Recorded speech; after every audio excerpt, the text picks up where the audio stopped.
Joe Mauer celebrated his 30th birthday yesterday. Today, he looks to extend his 9-game hitting streak as he and his teammates take the field in Chicago. The White Sox are happy to be home. Despite the cool temperatures, they're hoping to see their offense heat up. Welcome to Fox Saturday Baseball. The weather is clear, the skies are bright, and a great day for baseball here in Chicago. Hi, everybody. I'm Howard David. Delighted to be alongside Hall of Famer Bert Blyleven and Joe Mauer. What a tremendous career. Well, yeah, Joe Mauer right now, he's red hot. But Joe Mauer has been red hot throughout his career. 3-time batting champ Joe Mauer. I don't think baseball has ever seen a catcher what Joe Mauer's been able to do offensively and also do a great job of handling his staff. When Joe Mauer is behind the plate, he does a great job of handling the pitching staff, Howard, but I think the biggest thing for Joe Mauer is his offense. 18 hits over this 19-game hitting streak. His work's going to be cut out for him this afternoon because it's facing Jake Peavy. Jake Peavy, the ace, I feel, here for the Chicago White Sox. Coming off major shoulder surgery 3 years ago, he has been red hot. He's 2-1, very good ERA. Oh, by the way, he's 4-0 over his last 4 starts against the Twins with a 1.73 earned run average. The Twins and the White Sox are looking to rebound this season and get back to the postseason after missing out the last few seasons. Today they meet in the first of 19 meetings here on Chicago's South Side. Coming up next on Fox.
Temperature at 41 degrees.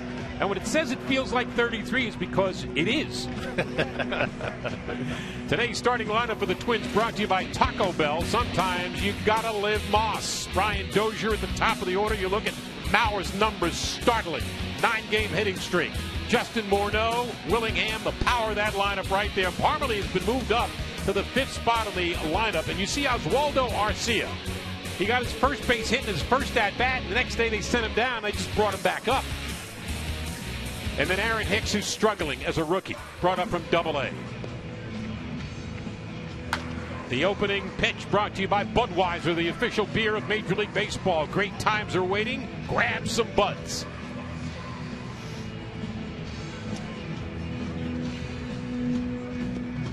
Time for your own space pitcher profile, brought to you by Avis. Jake Peavy, you see his record. He's been a little up and down this year, but this is not the same pitcher that won the Cy Young Award. He doesn't have the same velocity. Now look at those numbers right there. 18 1/3 innings, only one walk with 24 strikeouts. He's had two very good starts. He had one against the Washington Nationals a couple starts ago that was not Jake Peavy. But this guy right here, as I mentioned, this guy is the ace of this ball club. Chris Sale, a left-hander, had a great year last year, but this is the workhorse if he's healthy. Relies on consistent movement of his pitches. What does that mean? Means that he will adjust to the stuff he has today. He's had success against the Twins. 12th career start, 6-3, 3.03 earned run average against the Minnesota Twin organization. Leadoff hitter Brian Dozier, the starting second baseman for the Twins. The first pitch by Peavy is in there for a strike. I'm going to use the word attack, and that's what Jake Peavy does to opponents. He attacks the strike zone. He will adjust as the game goes on, whether that big slider works or not. Hit in the air, wide of first base. This is playable. And gathered in by Konerko for the first out of the ball game. Today's White Sox defensive lineup brought to you by Scotts, the official lawn care company of Major League Baseball. There you see the defense, and Diaza has moved over from center field to left with the injury to Viciedo, an oblique strain. Rios will man right, and Jordan Danks now occupies center field. You see the rest of the lineup with Jake Peavy on the mound, Keppinger and Florimon, the double play combination, Gillespie at third, Konerko at first, and Tyler Flowers, the catcher. Here's the first pitch on the way, and it is wide to Joe Mauer. Joe Mauer, what a story. 30 years old yesterday. 6th all-time on the Twins hit list, passing Gary Gaetti earlier this season. It just catches the inside corner, and it's 1-1. And if you've watched Joe Mauer at the plate, he's not afraid to go 0-2. He will make Jake Peavy probably throw 4 or 5 pitches and then take that one pitch probably to left field. Okay numbers. There's a fly ball down the left field line that goes foul, but 7 hits and 26 at-bats, a .269 batting average for Joe Mauer against Jake Peavy. But he's enjoyed hitting against the Chicago White Sox over the last 3+ years. Joe Mauer, 6'5", 231 pounds. Peavy ahead of the count, 1-2. The pitch just misses the inside corner, a little high. Joe Mauer went to high school in St. Paul, Minnesota. Same high school, not at the same time, as a guy named Paul Molitor, who had a great career, certainly, in the American League, not least of which with the Twins. And Molitor said of Mauer the first time he saw him, this guy's got the greatest swing I've ever seen. Yeah, out of Cretin-Durham High School in St. Paul. A lot of great athletes have come out of that school. Drilled to right field off the bat of Mauer in the game's first hit. Well, it looked like a slider that stayed middle in, and Joe opening up quickly. Joe, I'm going to say that 80% of his hits are the other way. Very seldomly will Joe try to pull that ball, but he's a type of hitter wherever that pitch is. He's going to try to get good wood on that ball, and that's what he exactly does. Now currently on a 10-game hitting streak. Josh Willingham steps in, 34 years old, out of Florence, Alabama. Hitting at .222 with a couple of home runs and 5 RBI. First pitch in there for a strike. Now, last Sunday in Minnesota, the Twins were snowed out against the New York Mets. They had an off day, they played the Angels on Monday and Tuesday in cold weather. Wednesday was snowed out, cold out. Thursday they had an off day, and then yesterday here, another day of off for the Twins. So it's been a while for these guys to be on the field on a consistent basis. Now, Willingham, for some reason, he has not figured out Jake Peavy yet. He's 0 for 15 lifetime against Jake Peavy. Mauer at first after a one-out single. Won't take much of a lead off the bag as Peavy gives him a look. Twins have some power in their lineup. Mauer, his job to get on. He can hit some home runs. He has 2, but Willingham coming off a 35-hit home run season last year. Pitch inside. Count is even. Well, count now 1-2. Josh Willingham in 2012, you mentioned 35 home runs, 110 RBIs. Only Harmon Killebrew in Twins history has hit more home runs in a season than Willingham.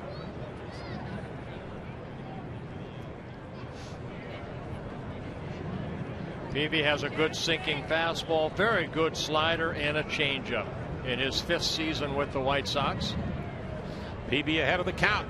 Pitch down low, and it's even at 2-2. That's a slider right there, and Willingham able to lay off of that slider. Peavy came up with the Padres back in 2002, a 3-time All-Star, won the National League Cy Young Award in 2007 when he was a 19-game winner for the Padres. Just saw Don Cooper there. Welcome back, Don Cooper, to the ball club. Flag down by Peavy, goes to second. Nice play at second, on to first, and not in time, but they got the runner at second base. Nice play at second base by Keppinger. Yeah, Keppinger made a great play right here. Peavy trying to do too much right here. He has to go to his right to field this ball, that little short hop, and then spins and then throws the ball in the dirt. Keppinger has to pick it, and no play at first base. So the play going 1-4, and Willingham safe at first. Keppinger made a very nice play. Keppinger's played third and second so far in this early part of the season. And now Justin Morneau will step in. Well, with Gordon Beckham out because of that hamate bone surgery that he has, they're looking for a second baseman, and Keppinger getting the opportunity to play second. Morneau happy to be healthy. Played 134 games last year, 2 injury-riddled seasons prior to that. 2 out here in the first inning. Pitch wide. And Peavy falls behind 2-0 to Justin Morneau at 31 years of age. A Canadian, 2006 American League MVP and a 4-time All-Star.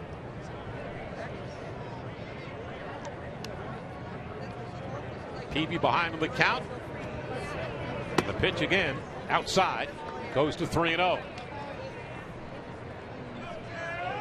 Morneau played for Team Canada in the WBC, and he is in the final year of a 6-year contract. Here's the pitch, just caught the corner on the outside. Count 3-1. A lot of times hitters will have that green light, a guy like Justin Morneau against a pitcher like Peavy, but I said he has so much movement. Peavy's not going to give in to you. He has allowed 4 home runs this year, but 3 coming in that outing against the Washington Nationals. Willingham leads off first, and the 3-1 swung on and missed. Great pitch on the inside, and Morneau went after it. Well, the previous pitch, the sinker away, going inside, and Justin with that big swing. You can still see the movement that Peavy has on that pitch. So Willingham will be in motion, 3-2 and 2 out.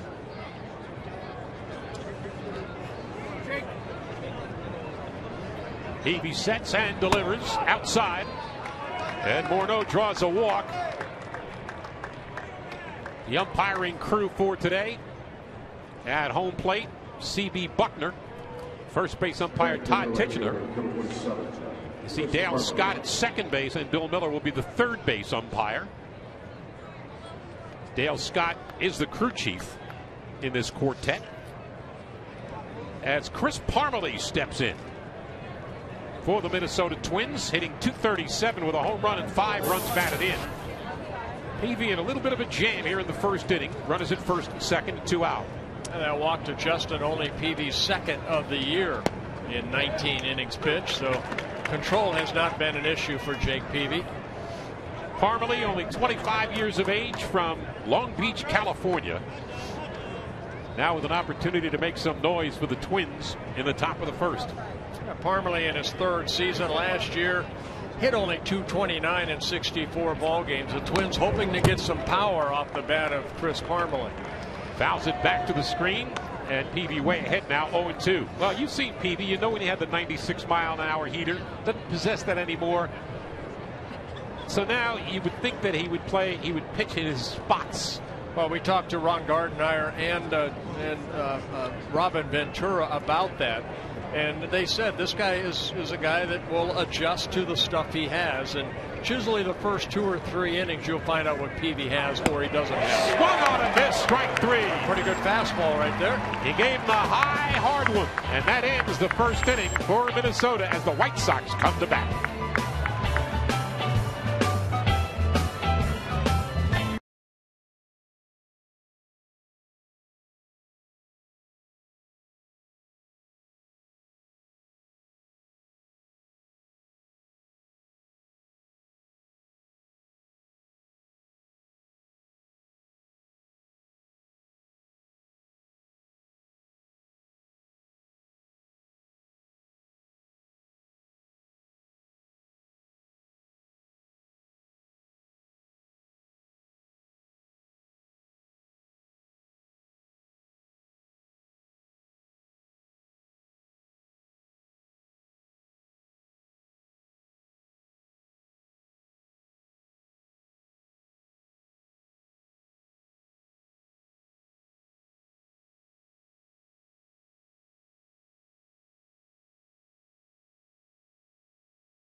By Taco Bell, sometimes you've got to live Moss.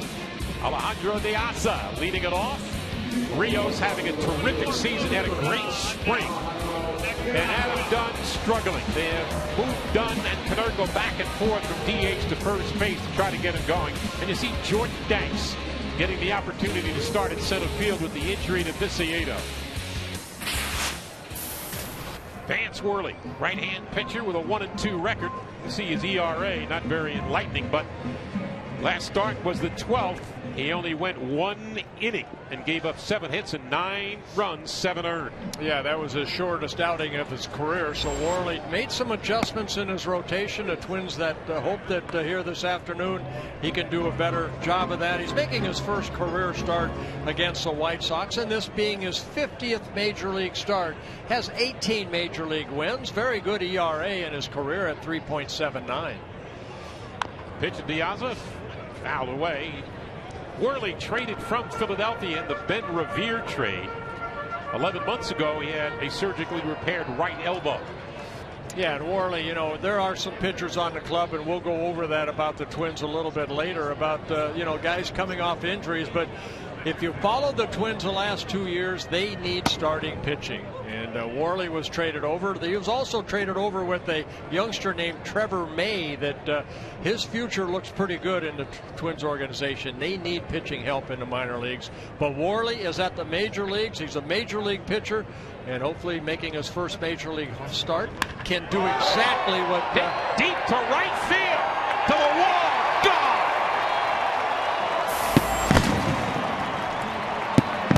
I was going to say he would do exactly what the Twins want him to do, and Peavy does his attack. But right there, De Aza hitting his 4th home run of the year and the 20th for the White Sox. They can hit home runs. And first home run that Vance Worley has allowed this year. Ball left middle in. And this is what you want your leadoff hitter to do. Put yourself on the board early. And that ball right into that swing zone of De Aza. He hits it over the right field fence. No doubt. So Worley gives up the homer on the first batter, and the pitch to Keppinger is in for a strike. Keppinger at 32 years of age from Miami, Florida, signed as a free agent from Tampa Bay. He's been around, though, with Kansas City, Cincinnati, Houston, San Francisco, and the Mets. Pitch catches the inside corner, strike 2. Yeah, Keppinger, as you mentioned, Howard, in his first season with the White Sox, a career .288 hitter. Last year with the Rays, hit .325 in 115 ball games. Pitch to Keppinger, catches the outside corner, and he's punched out by C.B. Buckner. Well, Worley picking up his first strikeout, going outer half of the plate. Mauer sitting away. And a good pitch right there, says C.B. Buckner. So Worley, after giving up the leadoff home run to Diaza, his 4th home run in 16 games, gets Keppinger on strikes. That brings up Alex Rios. Inside corner, delivered by Worley for a strike. Alex Rios, 6'5", 210 pounds of power. 6 years with Toronto, made the All-Star team in 2007. Pitch misses inside. Yeah, Rios in his 5th season with the White Sox came over here. Toronto was kind of wanting to dump some salary, and the White Sox ended up saying, hey, we'll take him. First couple years, not so good for Rios, but he's coming off a great year. Pounded on the ground to short. Florimon across the diamond for the out. Today's Twins defensive lineup brought to you by Scott's, the official lawn care company of Major League Baseball. You see Hicks in center field. They brought him up from Double-A, struggling with the bat, but not with the glove. And the rest of the infield, Morneau, Dozier, Florimon, and Flute. Mauer, the catcher, Parmelee, Hicks, I mentioned, and Willingham around the outfield from right to left. A big shift put on for Adam Dunn as he shortstop Florimon is now playing around second base.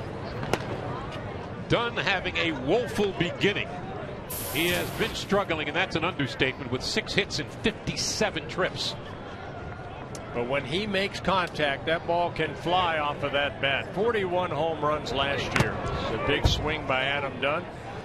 You're saying the size of Rios at 6'5", Dunn at 6'6", about 285. This is a big man. A lot of home runs in his career.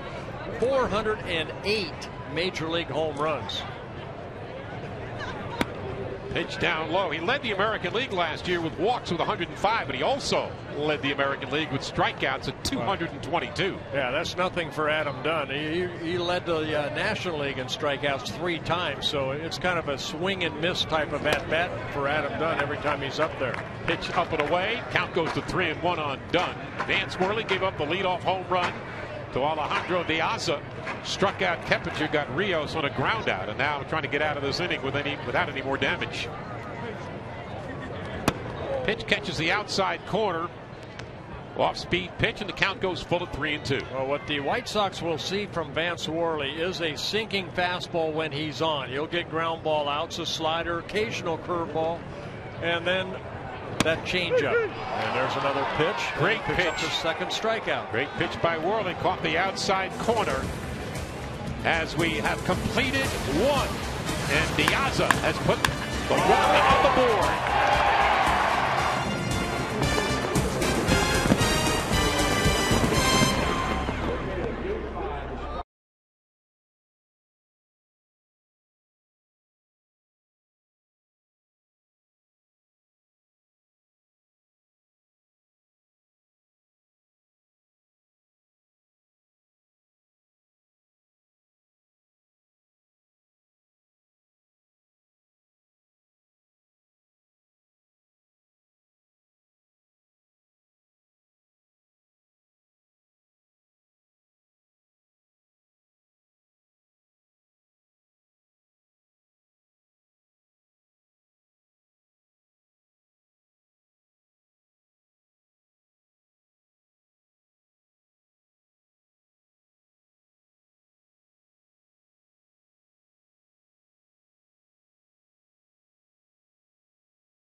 sponsored by Ford. Only Ford gives you EcoBoost fuel economy and a whole lot more. And by Taco Bell.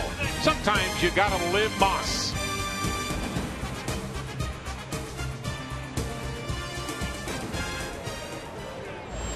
Jake Peavy settles into his second inning work. First pitch is a strike.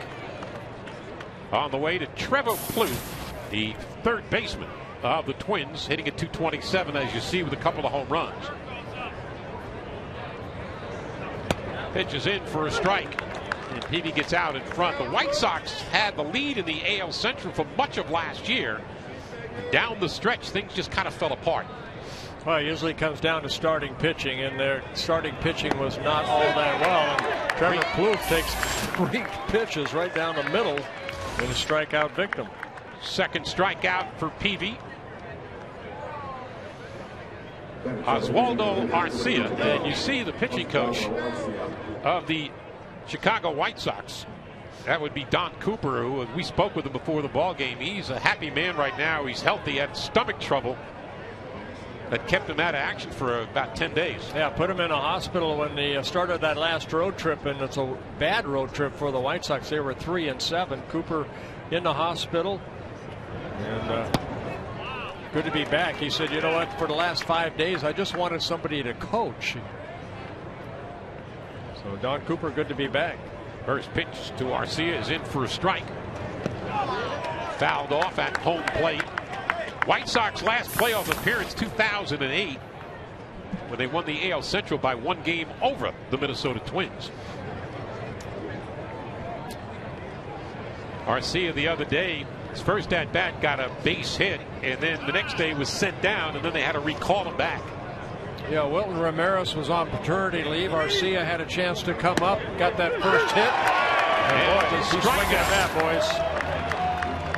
Back-to-back strikeouts for Jake Peavy. He has struck out 3 in a row of the Minnesota Twins lineup.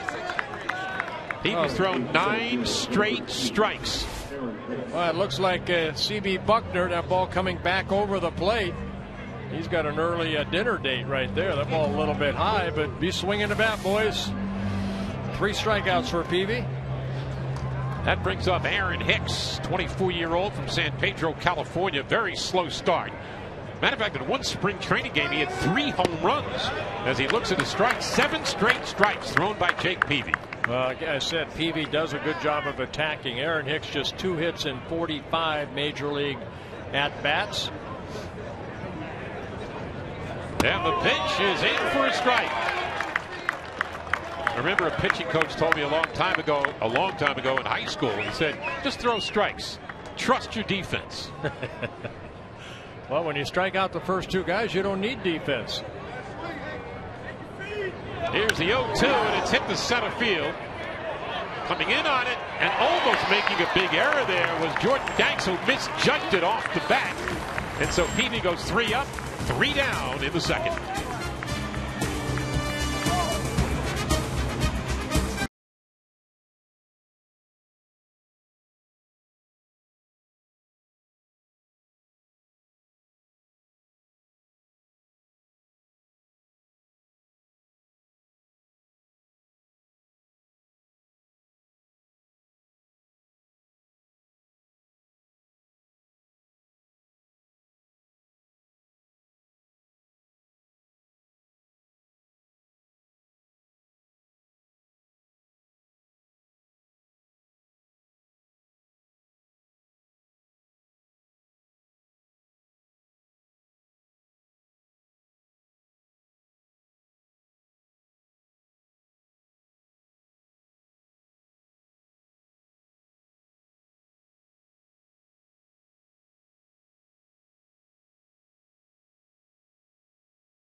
By Budweiser, the official beer of Major League Baseball. Great times are waiting.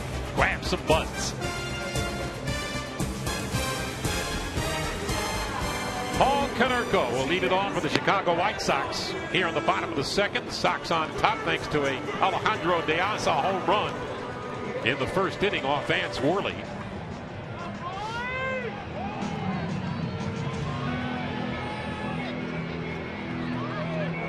Konerko, 37 years of age, from Providence, Rhode Island, team captain of the White Sox. He's been a White Sox a long time. 15th season with the Chicago White Sox. First came up with the Dodgers, then to the Reds, and then now a home here in Chicago. The only remaining player from the 2005 World Series White Sox team. And Worley ready to deal. In for a strike.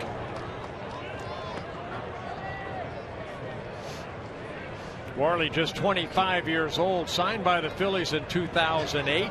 Came up with them in 2010. Again, making his 50th Major League start. 0-1 outside to Konerko. Konerko, a six-time All-Star.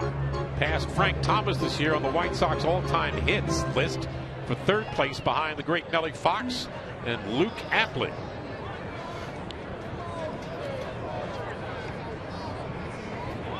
Here's the 1-1. Breaking ball down low. A far cry.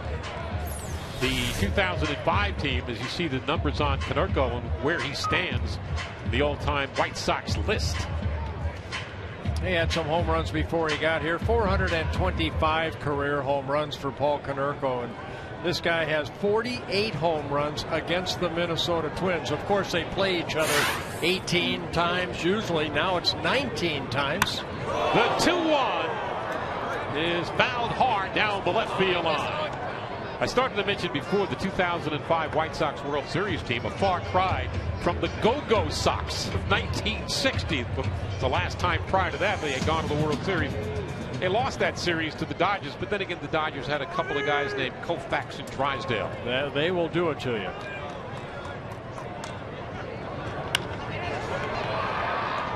Short fly ball to right field and handled by Parmelee. Ford go further. Keys to the game. Here's today's Ford's keys to the game.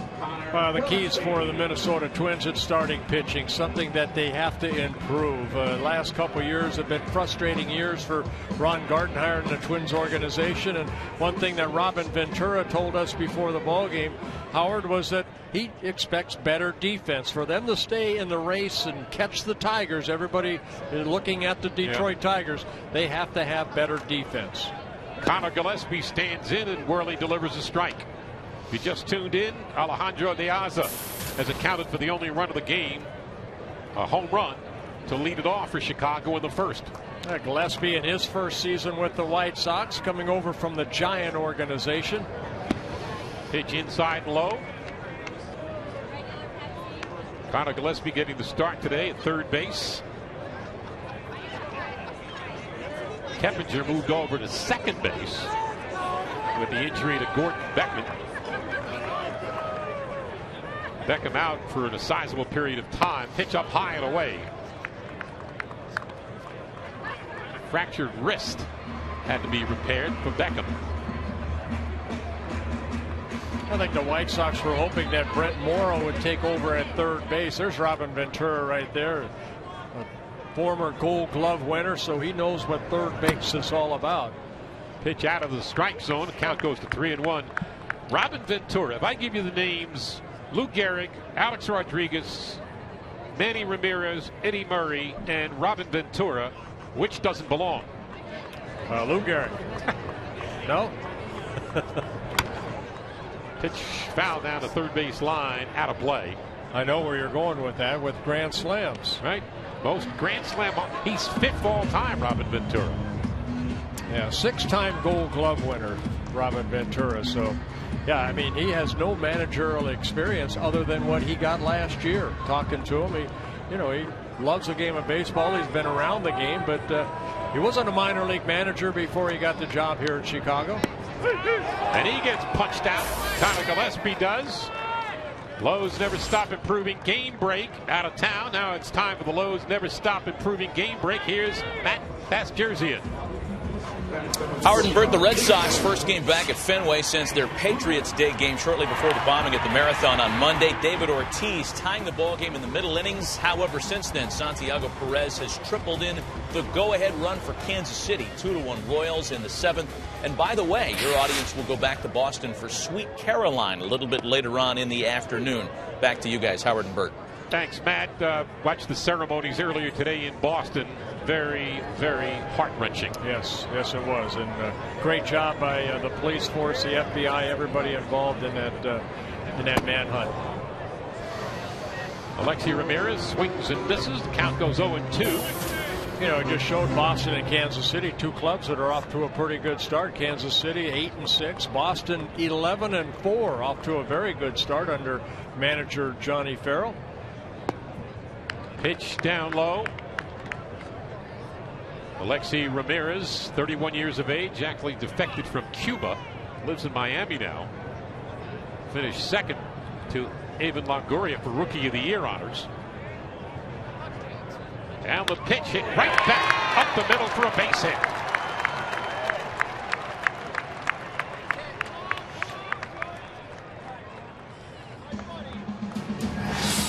There have been a lot of tributes to Boston around baseball all week. Many players offered their thoughts and prayers on Twitter. Here in Chicago, the Chicago Tribune sports page honored the Boston area teams.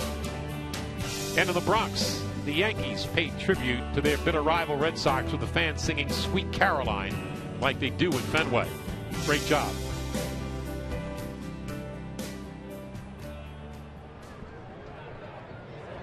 Jordan Danks steps in, pitch up high.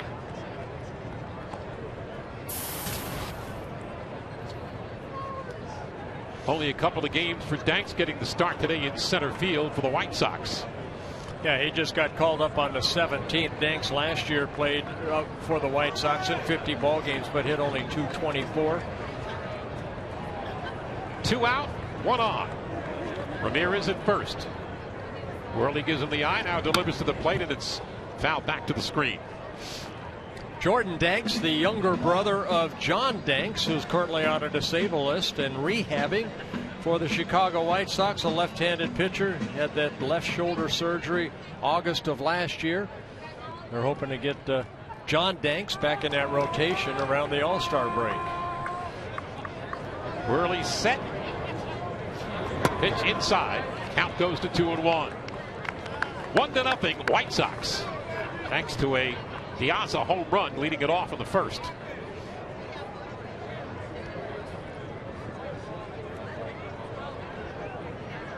There's the factual information on Jordan Danks. Worley looks at Ramirez. Not a big lead. Pitches outside. And the count goes to 3-1.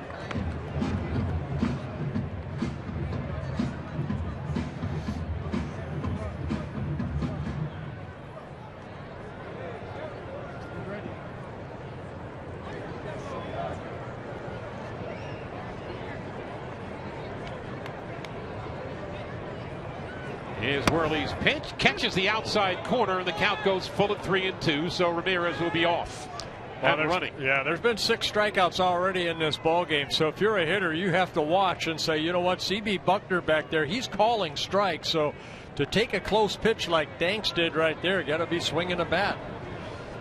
And it'll be the same thing on this pitch.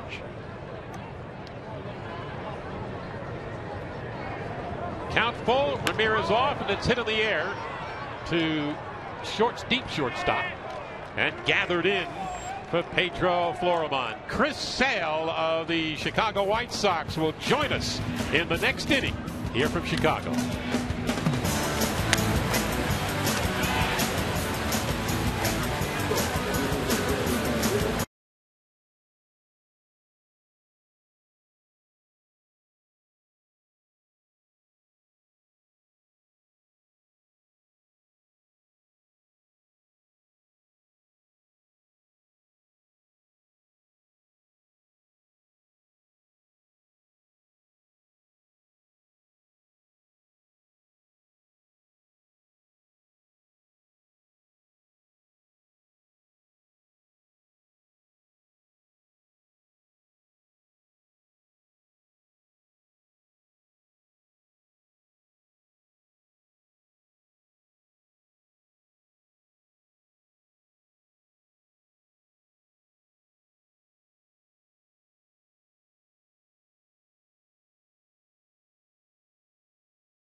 Florimone steps in for the Minnesota Twins to lead it off here in the third.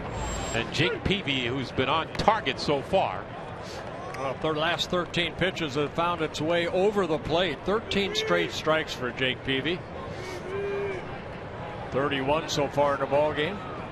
Pitch swung on and missed, and he goes ahead. He's a machine. He's a machine. Put a quarter in him. My goodness, nothing but strikes.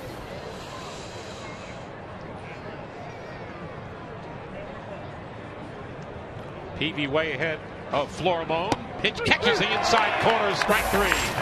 Strikeout number 4. Jake Peavy on target as we bring in Chris Sale, who pitched Thursday night for the Chicago White Sox in the loss at Toronto. Chris, as a pitcher, I mean, you went 7 innings and pitched pretty well, struck out 6. But even you had to be in awe of the way R.A. Dickey was in command of that game. Yeah, I mean, that was some nasty stuff he was throwing up there. I actually caught a glimpse of it, ran to the restroom and watched him throw a few of those from the on TV.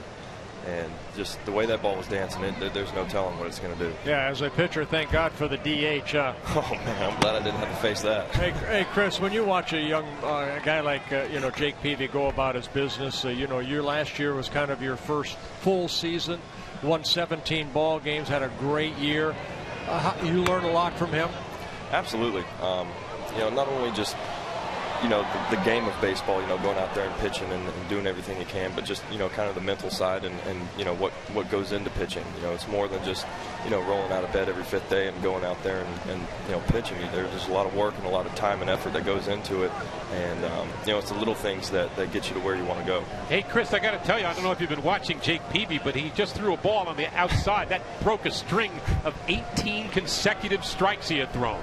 Yeah, I was aware of that. That's pretty impressive. That's who he is, though. He's a competitor. He's coming right at you. Everything he's got against everything you got. And he's a great guy to have in the clubhouse, and I'm very fortunate to be able to learn from him and have him at my side.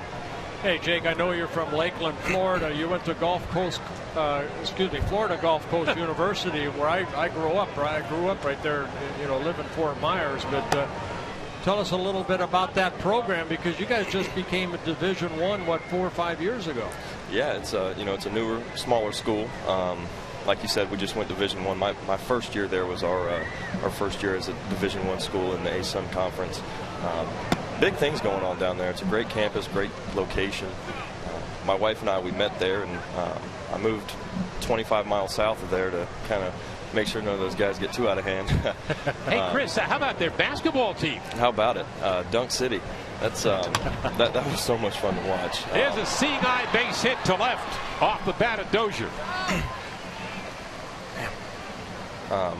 But yeah, I mean, it was fun to watch. It brought fun and excitement down to that community and to that school, and it's a very deserving program, and I don't see anything but great things coming in the future.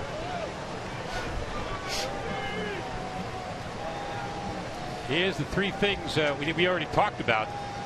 Florida Gulf Coast, but you ended your first game in Tampa Bay with Devil Rays as a 9-year-old. Yeah, my Uncle Robert took me to that game. What fun time that was. The new stadium, the new team coming in, and obviously myself being a baseball guy and growing up playing baseball, I had a blast. I still have my Rays jersey at the house that might still fit me, actually. But I had to get that because I got a little mustard on my shirt about the 4th inning. A lot of people look at your delivery and what you've been able to accomplish. They say, boy, it could be the next Randy Johnson. Did you take anything watching Randy Johnson pitch as a youngster growing up? Yeah, I mean, I thoroughly enjoyed every time I got to see him throw the ball. Still to this day, I'll hop on YouTube and watch a highlight reel of what he's done.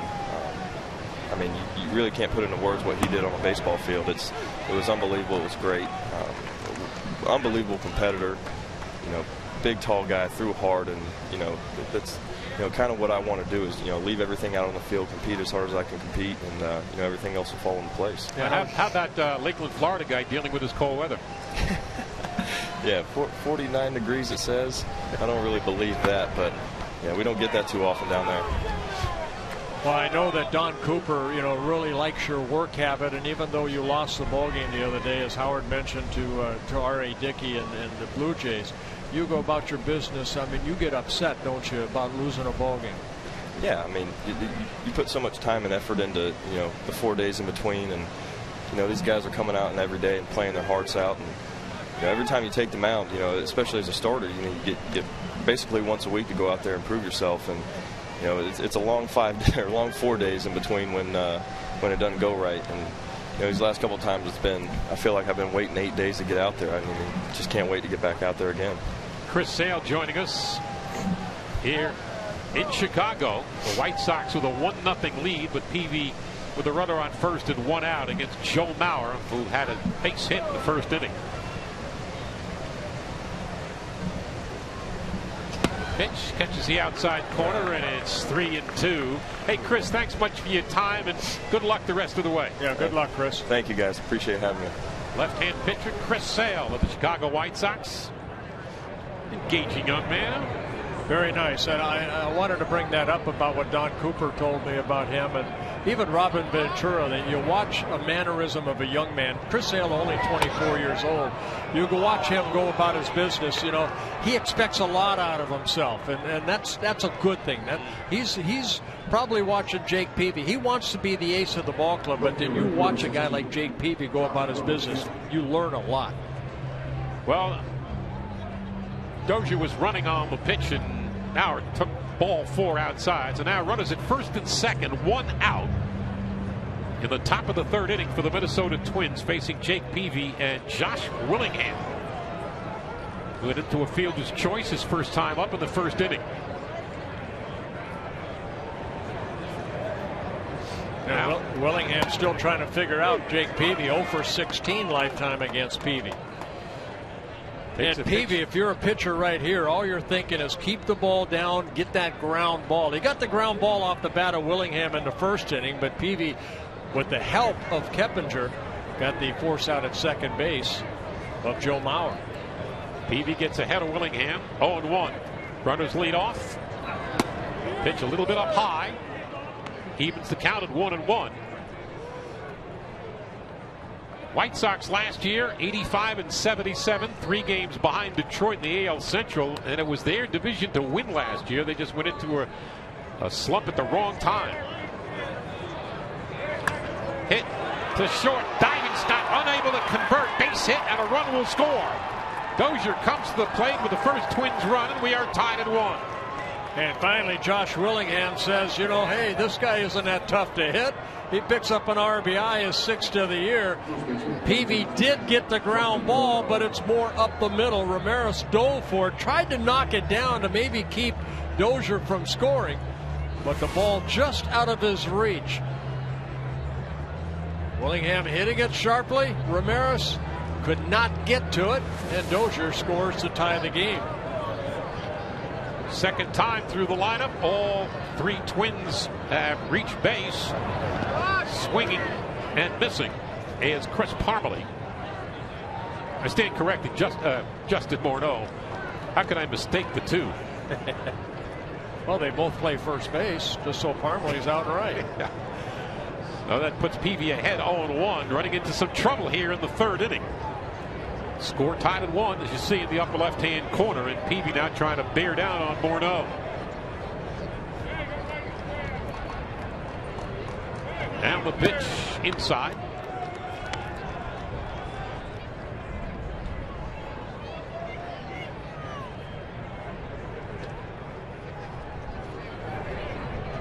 So Justin Morneau, even at the count, 1-1. Runners lead off first and second, and 1 out. The pitch misses wide to the outside.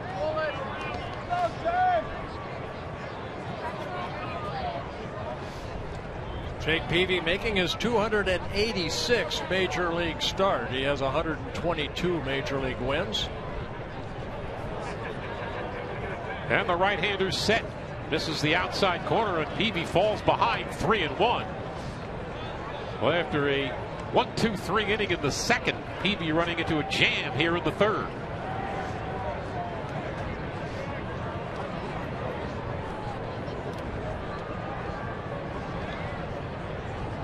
4-0 with a couple of injury-riddled seasons. Last year he played 134 games. His whole goal is to stay on the field. And the 3-1. Hit in the air, a high, towering pop. Back a second. Infield fly rule called right there. Peavy taking a little off that pitch, getting that pop up. Tonight, UFC returns to Fox as lightweight champion Benson Henderson puts his title on the line against top contender Gilbert Melendez, highlighting a full night of epic fights.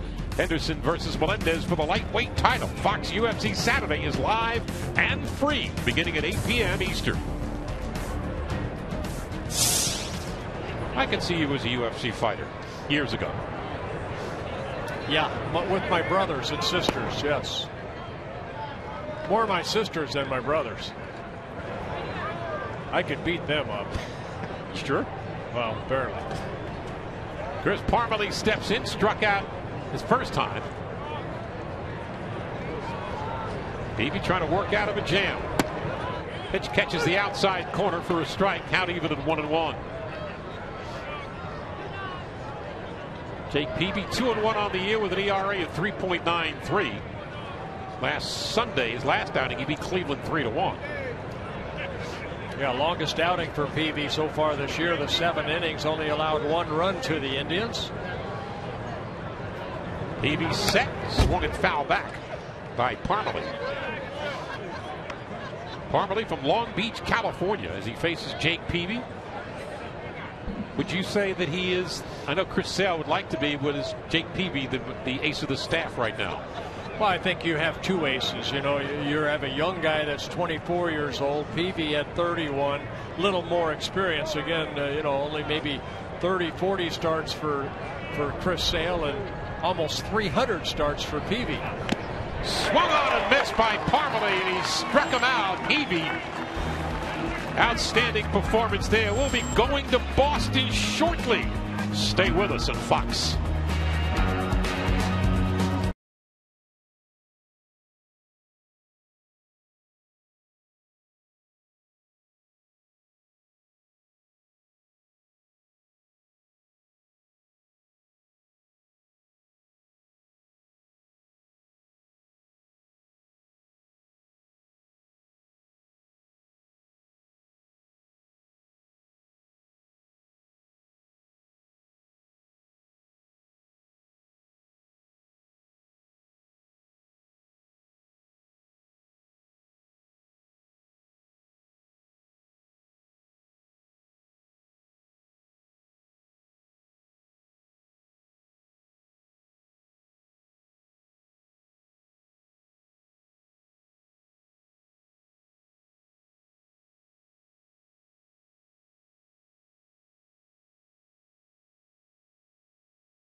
Punched in a run on Jake Peavy, and there you see we are even at 1 heading to the bottom of the 3rd inning. Tyler Flowers, the bottom of the order, and Alejandro De Asa, and Jeff Keppinger to face Vance Worley of the Minnesota Twins. Tyler Flowers, his first appearance, hitting .205 with 3 home runs. And Worley ready to work. Catches the outside corner for a strike. Yeah, Flowers, 27 years old. This is his 5th season with the White Sox because he was always kind of the backup catcher to A.J. Pierzynski. A.J. Pierzynski now the catcher for the Texas Rangers. So Flowers getting the opportunity. He has some power. You mentioned 3 home runs, but the biggest thing, can he hit big league pitching on a everyday basis? And time will tell for the White Sox and Tyler Flowers. Big shoes to fill. Pitched a little bit low. Yeah, I was really surprised that they let AJ go. He was a free agent once before. He signed a 2-year contract with the Chicago White Sox. But a lot of people may have bad things to say about AJ. But personally, I like the way he handled pitching staffs. The guy was a .280 career hitter. Never hurt. But they went another direction here in Chicago. Flowers was in a 1-for-28 slump till Wednesday when he hit a 3-run home run. And the White Sox win 7-0. Here's the 3-1. Too low. Ball 4, and Flowers gets a pass. Yeah, you don't like walking that leadoff hitter, especially a guy hitting that is at .205 and hitting 9th in the lineup for a reason. Now, you would never, of course, you pitched against the pitcher in the 9th spot. Oh, no, I pitched against a designated hitter, too. But, no, that's kind of a pitcher's sin, I guess, of walking that leadoff hitter, especially someone in the lower part of the lineup. Alejandro De Asa, who put it over the wall in right field his first time up in the 1st inning. And Worley now working out of the stretch.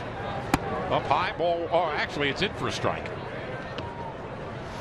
Yeah, De Asa in his 4th season with the White Sox, coming over from the Florida Marlins. He's always been a very good career hitter, guy that you want to keep off the bases, good speed, surprising power. Already with 4 home runs this year. He hit 9 all of last year in 131 ball games for the White Sox. Pitch catches the outside corner. He comes off. De Asa does. 2012 was his best year.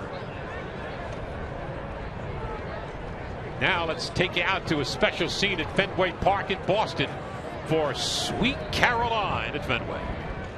For Sweet Caroline. And look who's come out to do it.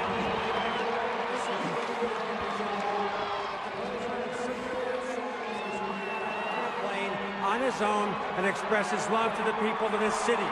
Today, in person, would you please welcome Mr. Neil Diamond.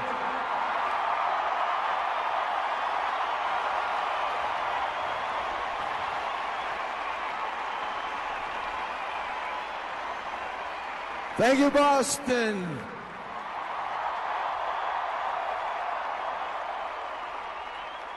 What an honor it is for me to be here today. I bring love from the whole country.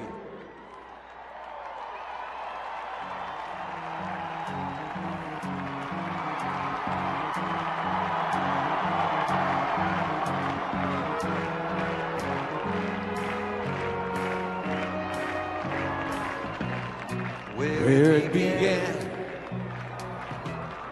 I can't begin to know it, but then I know it's growing strong. Was in the spring, and spring became the summer. Who'd have believed you'd come along?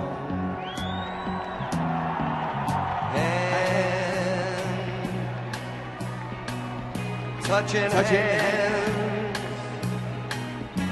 reaching out, touching me, touching you. Sweet Caroline, good times never seem so good.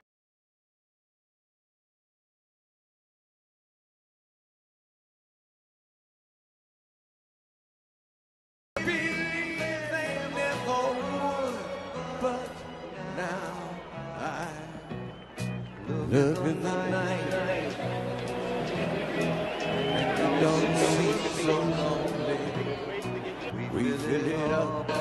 with only two. And when I hurt, it runs off my shoulders. How can I hurt when I'm here with you? Warm, touching warm, reaching out, touching me, touching you. Sweet Caroline, good times never seem so good. I've been inclined to believe they never would. Oh, no, no. All right, we're coming to the last chorus. Need to hear everybody singing. Are you ready? Sweet Caroline, good times never seem so good. I've been inclined to believe they never would. Yes! Thank you, everybody! Thank you!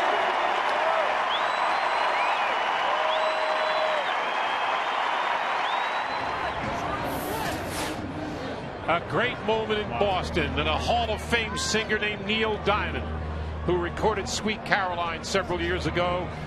A great job by Diamond, a great job by the city of Boston, and we're happy to present it to you on Fox. Yeah, God bless America. I'll tell you what, unbelievable. Flag at half-staff, as you see, to support the city of Boston here in Chicago. Runners at first and second, 2 out. And Adam Dunn hits one back to the screen. Here's what we missed. First, Alejandro Diaz struck out. And then Keppinger with a runner on first, lofted one to center field. Aaron Hicks misplayed the fly ball. He thought it was, he went back on it and then came forward. It dropped in front of him, but he got a forced play at second. I thought that Hicks made a great deke on Flowers, who does not have good speed. The ball, Keppinger, this is a base hit right here. You see Hicks coming in, look like he's going to catch it, and then gets the force out at second base. Not too many times you will see an 8-4 put out. But Hicks, I thought he did a good job of deking Flowers, and Flowers not the quickest anyway, but Worley works out of it. And Van Swirly gets Adam Dunn for his 5th strikeout.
could save you 15% or more on car insurance. And by Scotts, the official lawn care company of Major League Baseball.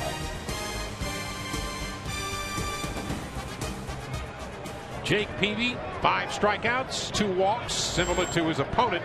Vance Worley also with 5 Ks and 2 walks. I said in the first inning, Howard, you better be swinging a bat. There's been 10 strikeouts, 8 called third strikes. So C.B. Buckner has been doing a lot of that right there. The right hand up for strike. Trevor Plouffe, speaking of strikeouts, has 1 of the 5 registered by Peavy. That in the second inning. And the pitch catches the outside corner. Peavy has been painting the black. Well, Plouffe didn't like that call right there, but you see again the movement of that fastball from Peavy, working outer half of the plate and then clipping the corner. Gotta love an umpire like C.B. Buckner. Oh, how can he miss that? Come on. Outside the strike zone. How can someone behind home plate say, come on, ump? When he's been calling almost everything, that a little bit off the plate. Down the pitch. But that one is a strike. I don't think that Plouffe's got a leg to stand on. Tomorrow's Sprint Cup Series racing continues on Fox as Daytona 500 champion Jimmy Johnson will look for his 3rd career victory in Kansas. Fox Sports coverage of Sprint Cup Series racing and the STP 400 begins tomorrow at 12:30 p.m. Eastern.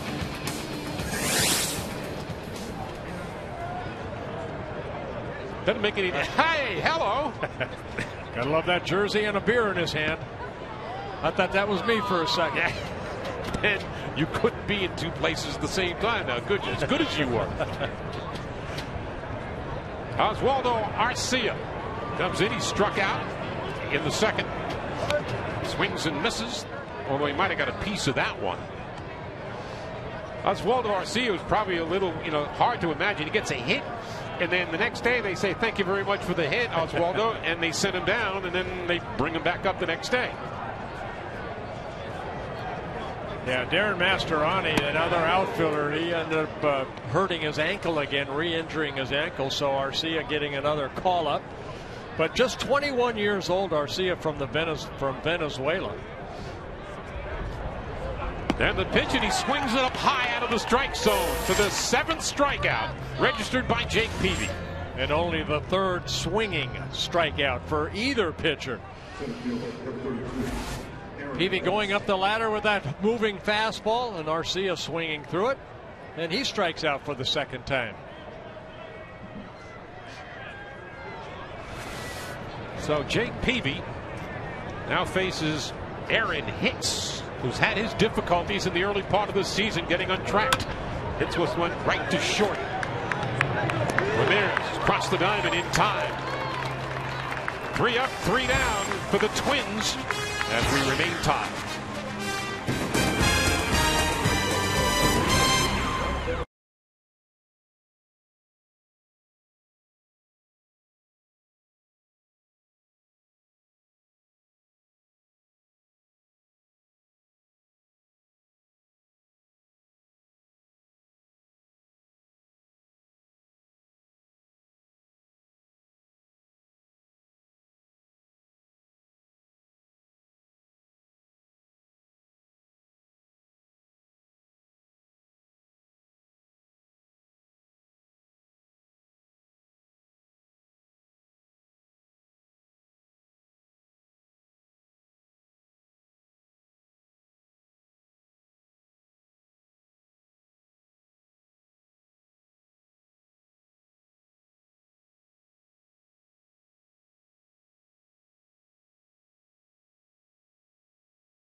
Can you hear us? Yeah. How are you guys doing? Very good, thank you. Doing great, Mike. Thank you. Cold enough for you? Yeah. It's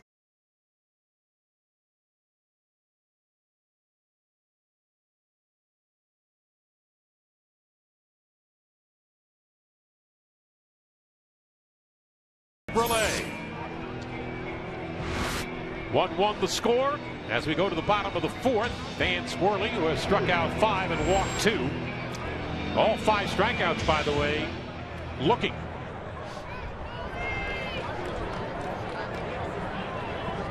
Paul Konerko steps in for the Chicago White Sox and welcome in Mike Pelfrey from the Minnesota dugout. Mike, Howard, David, Bert Blyleven, how are you? I'm good. How are you guys doing? Doing great as Konerko looks at the strike on the outside. So Tuesday, you post a win against the Angels, and now you're reckoned at 2-1. Good outing, although you went 5 innings. That was plenty. Yeah, luckily they, the offense, was swinging the bat well that day, and they were able to put some runs on the board. And I think the most disappointing, I don't think I threw great that day by any means, but every time they got a lead, they gave like 3 in the third, and I gave it right back. Then they got another in the fourth, and then I gave that back. But luckily they just kept tacking them on. So the offense definitely helped me that day, and the bullpen came in, and they were great. Hey, Mike, the Twins have gone through some bad weather here early in the season. 3 rainouts, cold outs, whatever you want to call it, but it's pushed everybody back into rotation. How does a starter prepare? I know you've been pushed back a couple days. How are you preparing for your next start? I think you just have to, it is what it is. I don't think you can, necessarily change that. And, you just try to arrange your, bullpen, to make it as normal as possible. Maybe you do a little more, maybe you'll throw 2 bullpens or, do an extra lift. But I think it is what it is. You can't really change it. I know Vance is out here pitching, and, I couldn't imagine trying to, get ready for the game on Wednesday, get that canceled, and then, same thing yesterday, have that canceled. So he's gone on 3 extra days, and so it's pretty tough. In this cold weather, how does a pitcher, and a lot of fans are watching, the cold weather that the Twins have had to go through, Chicago's had to go through that. Very cold here this afternoon, cold breeze. How do you stay warm out there? Well, I like to think that you're the pitcher's the warmest guy on the field. And I think that, the cold, I think you can deal with the cold. But the wind, I think, is what is the toughest part. I think that makes the ball really, really slick. So you see, guys go to their mouth a lot, or chew bubble gum or something, trying to get a grip on the ball. But I think when you're out there moving around, I think you're a lot warmer than guys standing around the outfield or something like that. Konerko hits a slow roller to third. Throw across the diamond in time. Nice scoop by Justin Morneau to haul it in. Hey, Mike, you're coming off the Tommy John surgery you had early May of last year. How is that elbow responding? It's great. I've been blessed through the whole process. Everything's gone great, and I've kind of pushed it to the limits through the whole process, and luckily through the whole thing I haven't had any pains or any kind of setbacks. So like I said, I've been blessed the whole process, but I put a lot of work into it, and it's paid off. Mike, let me ask you about the difference in market size. You pitch for the Mets in a big market like New York. You go to a smaller market in Minnesota. What's the difference in your mind? Well, at least I haven't been crucified in the media yet in Minnesota. Coming into Minnesota, from New York, there's only 4 guys in the clubhouse where. In New York there was 30, and I felt like in New York they always tried to stir the pot a little bit and try to get something out of you, but it's not like that in Minnesota, and it's kind of a relief, and it's kind of refreshing. Boy, I just saw a nice defensive play by Trevor Plouffe for the second out.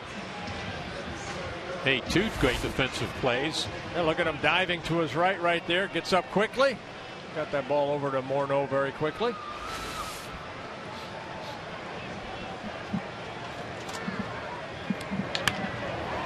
Headed up the middle. Nice play by Florimone. Cross the diamond in time. Mike, thanks very much for your time. Hey, thank you guys. Take care. Stay warm. Mike Pelfrey of the Minnesota Twins. We are tied at 1 through 4.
so far with 7 strikeouts. Florimon trying to butt his way on, and Peavy gathers it in. Well, one thing that Jake Peavy has done, and I use that word again, attack. Boy, he's been attacking from the first inning on.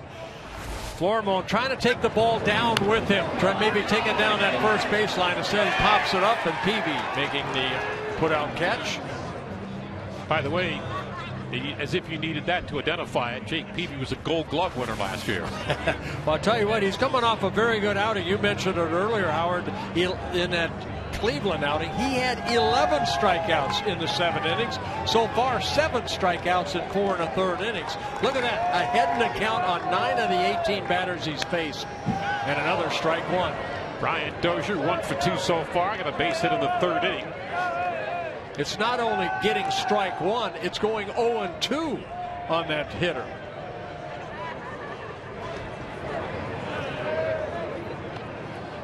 Dozier part of that effort to put across a run on Peavy. Look at 21 in the first, and then a couple 9s. That 3rd inning was his longest inning, 29 pitches, 70 total. Well, Worley last inning had a 9-pitch inning. Dozier trying to, oh, this is an excellent bunt down the third base line. And having nowhere to go, Conor Gillaspie just let it roll.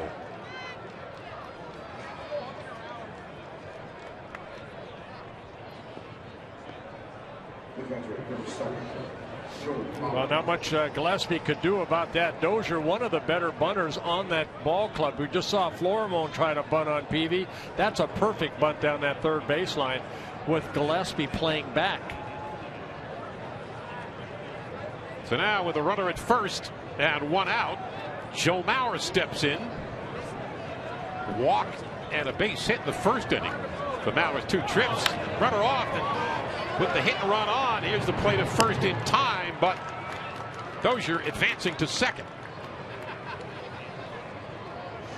Yeah, I think Joe right there, he wanted to hit that ball between third and short. Instead, it got right up the middle. And with Dozier taking off. See, Ramirez has to cut in on the infield grass to get that ball. So Dozier at second base with 2 outs. So that's the second out of the inning as Josh Willingham steps in. He is 1 for 2. And Peavy set, pitch outside. Yeah, Willingham in his last at bat picked up the only run for the Twins so far on that RBI single. His first career hit against Jake Peavy in 18 at bats. And Willingham steps out. Both pitchers have been pretty sharp. Willingham's been a nice find for the Twins, signing a 3-year contract as a free agent coming over from Oakland. We mentioned the 35 home runs hit last year, 64 home runs over the last 2 years. So a guy that's really come into his own. He came up with the Marlins, spent time with the Nationals, and then 1 season with Oakland, and then signed with the Minnesota Twins. All singles for the Twins so far, 4 base hits. Here's the 2-0. Inside, count goes to 3-0 on Josh Willingham.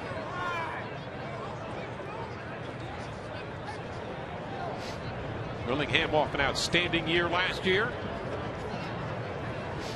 Well, Willingham will have the green light here if it's a pitch to his liking. Deep down the left field line, but hooking foul. And he had the green light. Ball just came running in on him. He pulled it foul. Watch the movement again of Peavy. I don't think he can throw a straight pitch. Everything has some movement. Fastballs always run in on right-handers. Slider away. Changeup. Dozier at second, 2 out. And the pitch is in for a strike. Saw the previous 3-0 pitch fastball in that had some movement. That right there, fastball away, just caught the corner. Willingham has been with Florida. He's been with Washington, Oakland. But now in his second year with the Twins.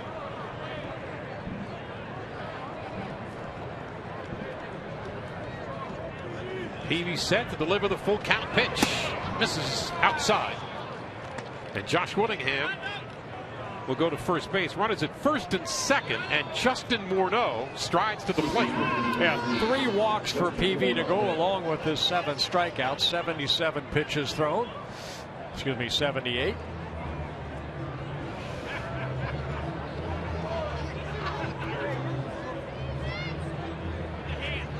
Twins had 3 days off this week. So what did you do? Well, you waited for the next game.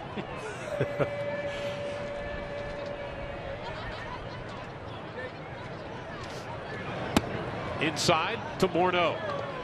It's not too often that there is snow in Minnesota in April, but I don't think they anticipated as much as there has been. Starting to warm up a little bit today.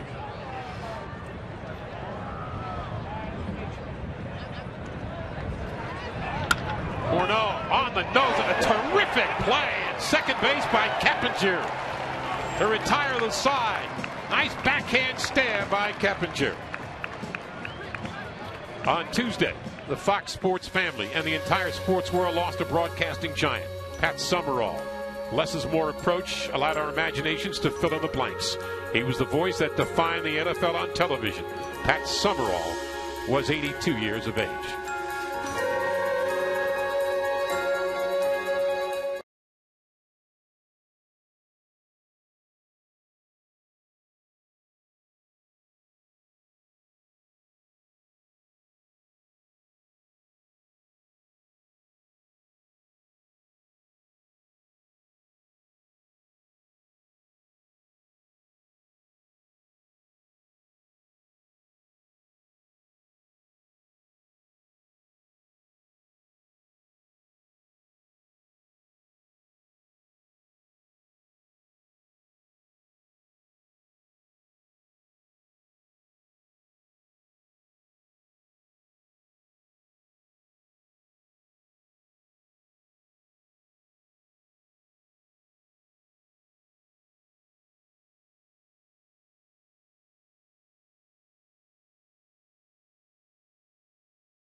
From his last start. Last start he went 1 inning. He's now into the bottom of the 5th here in Chicago.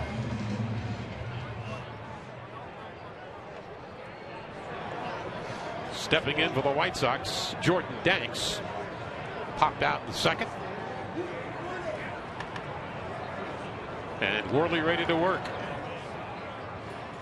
Ball 1.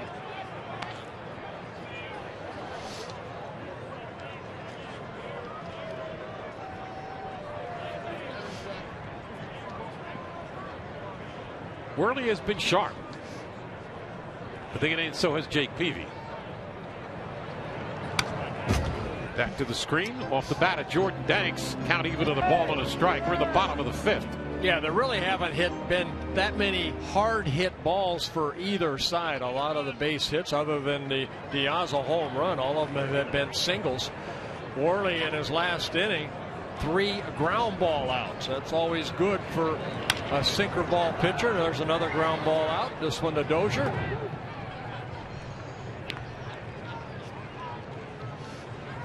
Today's game presented by the all-new 2014 Chevrolet Impala, which proudly supports the craft of baseball. One thing that pitching coach Rick Anderson and bullpen, now new bullpen coach Bobby Cuellar have been working with Worley on is trying to lift that leg up a little bit. They looked at some old film of Worley when he was with the Phillies and said, you know, what's the difference now compared to, say, you mentioned his last outing. He went into the second inning, but it was an ugly outing, as shortest of his career, when he gave up 7 earned runs against the Mets. There's Rick Anderson, the pitching coach for the Twins. They want him to bring that left leg up a little bit more, and he kind of went to his old style delivery.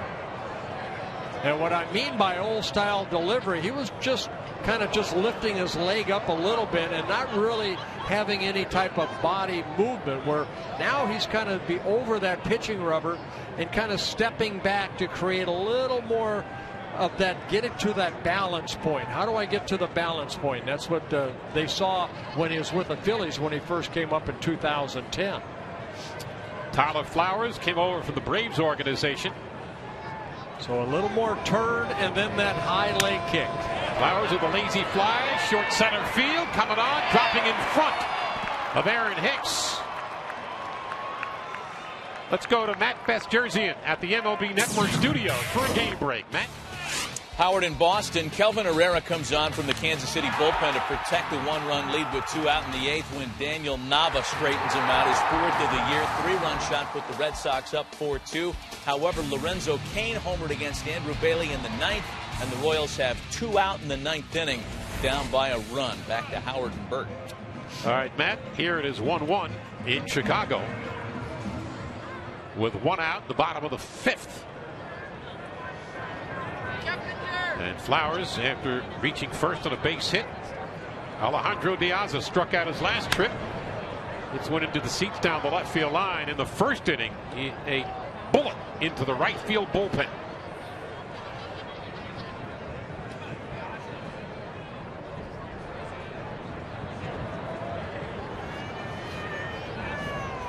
As the game goes on, and the weather has gotten a little chillier, by the way, how does this affect the pitchers? Well, you know, like Pelfrey said, you know, the pitchers are probably the warmest out there because they're always moving. What you want to do as a pitcher on a cold day is have a good tempo. Don't take a lot of time between pitches. Peavy does a good job of getting that ball and keeping his defense, you know, on their toes more or less than on their heels. You stand around too much as a pitcher, get that sign, let it go. You don't want your defensive players standing around too long. Piazza foul back. Count remains at 0-2. You know, a pitcher has an opportunity. You blow on your hands, you move around. The cold is there, but it really doesn't bother you as much as it's an outfielder. Everybody has their hand in their pocket trying to keep that right hand warm. Worley pitched the game in Chicago 2 years ago when the temperature was 97 degrees. He probably had sleeves on back then. He's got no sleeves here. Here's the 0-2, misses up high. That's exactly where Joe Mauer wanted that pitch. He wanted to see if Piazza would chase that high fastball. Piazza with a home run, as we mentioned. That's the 6th time in 2 years that he's led off the game with a home run. He's got surprising power for a guy that is not that big a guy. He kind of slouches over. 1-2, misses outside. Piazza was not happy with C.B. Buckner the last time up when he struck out looking. Well, I don't think any hitter's happy at an umpire when you call your 3rd strike.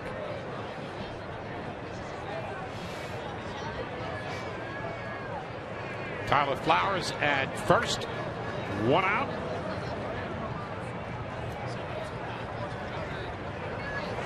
Pitch again, high and away.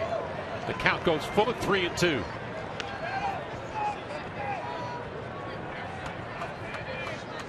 Well, Flowers not a lot of speed at first base. Joe McLuhan at 3rd base going through signs.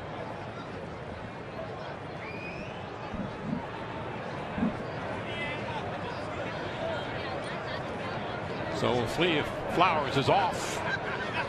He is. Pitch skied in the air down the left field line, trying to make a play. drops in front of Willingham. Starting Monday on the National Geographic Channel is a new series called Brain Games that will truly put your brain to the test. It's a roller coaster for your mind, filled with challenges and games that will boggle and amaze you. It's Brain Game, premiering this Monday on the National Geographic Channel. Any interest as a participant? First you need a brain to play that game. See if they send Flowers again here. He left on the last 3-2 pitch. This will be the 8th pitch in this at bat for De Aza. As you're watching on television, you see the beautiful sunshine, but the temperatures have dropped to the low 40s. Flowers goes, and a swinging strike.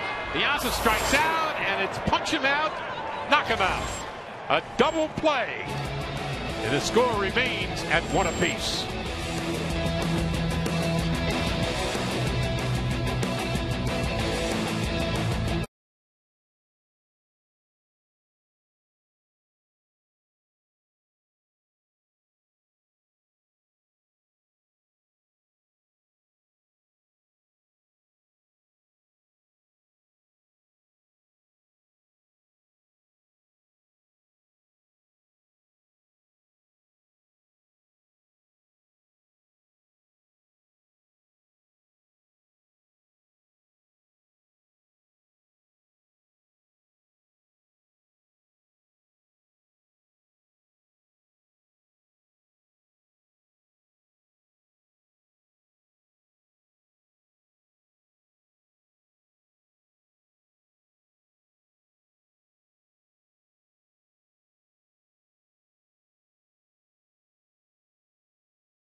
Well, pretty good pitchers duel here.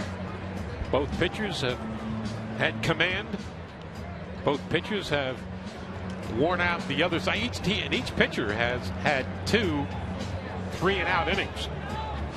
Yeah, and that's what you want to do, attack the strike zone. And both these pitchers have really done a very good job of that here this afternoon, especially on a cool, windy day here in Chicago. Chris Parmelee steps in for the Minnesota Twins, top of the 6th. Takes a pitch in there for a strike.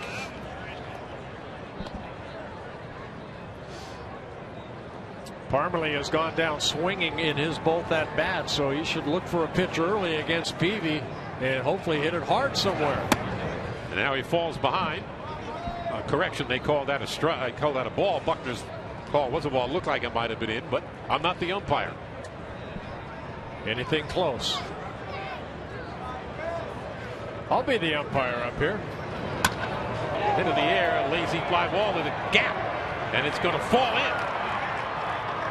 Parmelee on his way to second, and he's in with a double. Boy, your typical left-handed swing right there. That ball down and in, and Parmelee getting good wood on it, hit the double. You know, I always say you don't want to pitch left-handers down and in because they like to do that. Exactly what Parmelee did. Parmelee, his first double of the year, Does have one home run coming earlier this year, but split the gap in right center. It's a leadoff double for Parmalee. First extra base hit, except for the Diaz home run. For the second extra base hit, first for the Twins. At all singles. Stepping in is Trevor Plouffe. We'll see if he's going to try to lay one down to advance the runner. What he has to do right here, Plouffe has seen, I think, 8 pitches now, and he has struck out twice. He needs to find a way to hit that ball to the right side of the field. You have to try to get Parmalee in a pitcher's duel like this over to third. He is swinging. He fouls it off at the plate. Here's an interesting note. Parmalee, before Parmalee's double, he, Plouffe, and Arcia had 6 strikeouts between them. Yeah.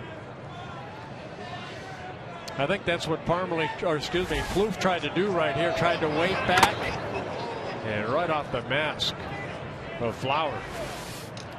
By the way, the extra base hit by Parmalee is the first extra base hit by the Twins since Tuesday. Oh, that was her last game. Very good. You're right on top of it, Howard. Oh, yes. All you need is a stat man. Here's Peavy's 1-1. Foul back. And again, you see Plouffe trying to take that ball the other way, but now with 2 strikes, he pretty much has to try to just hit for himself.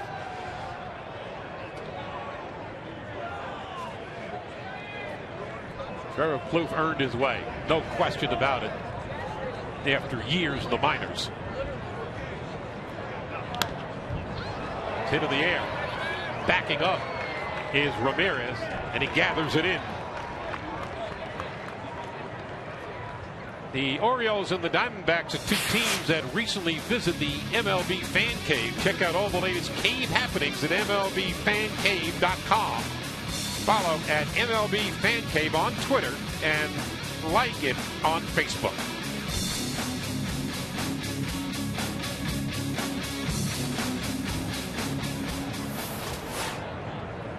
Oswaldo Arcia steps in with 1 out and a runner at second. And it's hit out towards second. Keppinger in time to Konerko, and on the play, Chris Parmalee advances to third with 2 out. There's that at bat by Plouffe. He does not advance Parmalee. You know, the infield may have had to come in that at bat. So many things change, and with 1 out, first pitch, Arcia hits that ground ball to second. Now Parmalee at third, but there's 2 outs. Those are the little things you have to do throughout a long season to start winning ball games. Twins come into this ball game 6 wins, 7 losses. Chicago 7-9. Well, talking to Robin Ventura, he was very, very happy to be off that road trip. 3-7 on that road trip. Yeah, wasn't very kind to him. So Aaron Hicks with 2 outs. Ron Gardenhire, the manager of the Minnesota Twins, 16 years. And Peavy ready to go. This is the outside. Hicks, a guy that was brought up from Double-A.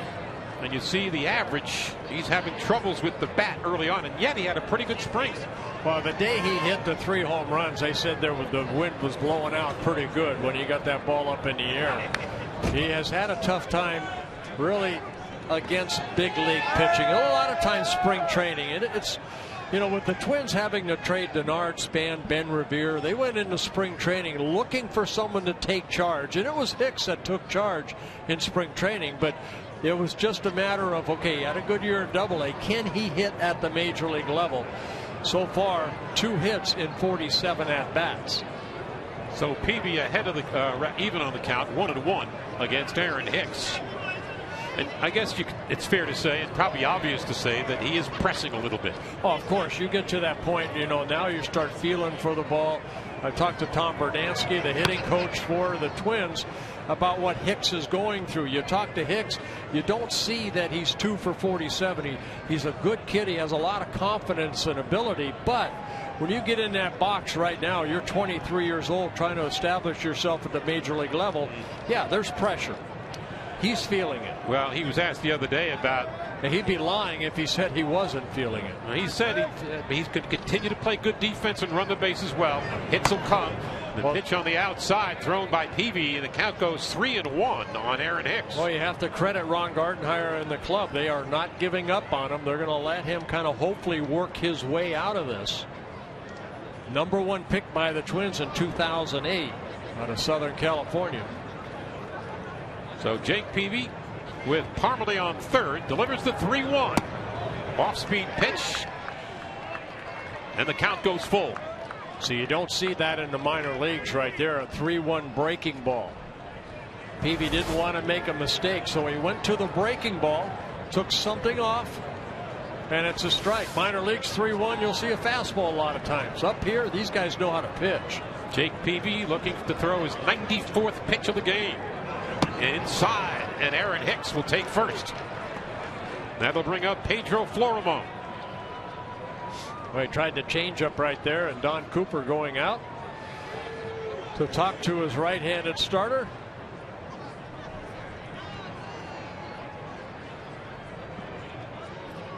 Celebrate the craft of baseball for your chance to win a Chevrolet Impala and a trip to the MLB All-Star Game. Visit ChevyBaseball.com. I did not want to go another step further, Bert, without mentioning we saw a tribute to the late Pat Summerall a little while ago. I spent Thanksgiving 2 years ago with Pat down in Dallas, and I found him to be one of the most engaging, self-deprecating people I've ever been around in my life. His career speaks volumes, and yet he spoke much less than volumes. Well, anytime we lose somebody like that, you know, of course our thoughts and prayers are out to the Summerall family, but the legacy will live on forever. Hicks draws the throw. So with Parmelee at third, Hicks at first, 2 out. Top of the 6th inning in a 1-1 game, and Pedro Florimon, who's had a pretty good season with the bat so far, and now in a run-producing situation.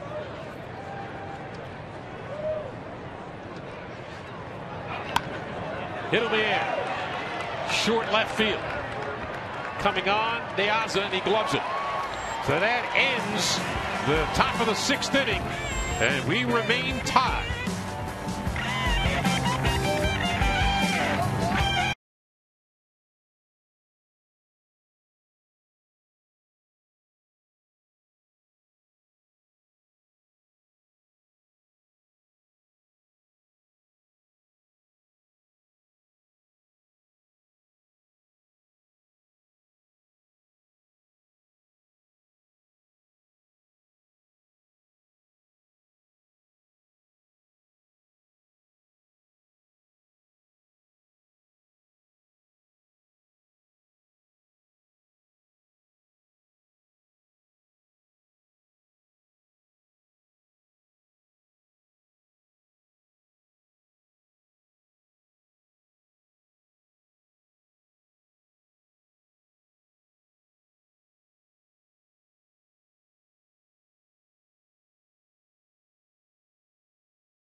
Baseball game break. Tigers and Angels in the afternoon couldn't have gotten off to a worse start for Rick Porcello. 9 earned in 2/3 of an inning. A big one here on Mike Trout's first career slam. Royals and Red Sox, an emotional ending to an emotional day as Andrew Bailey hung on for the save in the 9th. Boston wins its first game back at Fenway after a difficult week in the area. Back to Howard and Bert in Chicago. You know, you hate to see the Kansas City Royals lose, but I'm happy for the Boston Red Sox and their fans and the whole state of Massachusetts. The future of this game is very bright. You saw Mike Trout with his first grand salami, and what about Bryce Harper in Washington? There are some good young players that baseball needs to step up, and they have. So we go to the bottom of the 6th in a 1-1 game, and the White Sox will send up numbers 2, 3, and 4, Keppinger, Rios, and Dunn, against Vance Worley, who has pitched very well.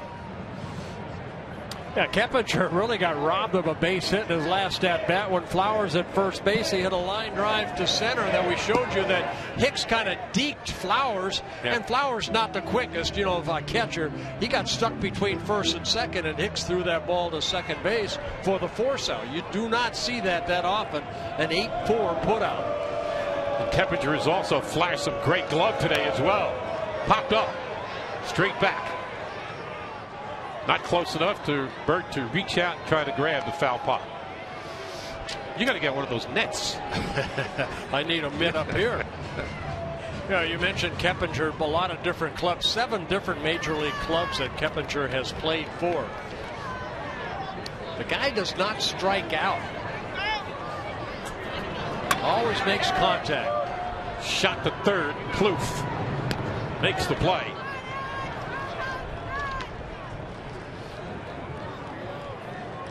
Fox Sports sends our sympathies to everyone affected by this week's tragedies, both in Boston and West Texas. Please support OneFundBoston.org for those affected in Boston.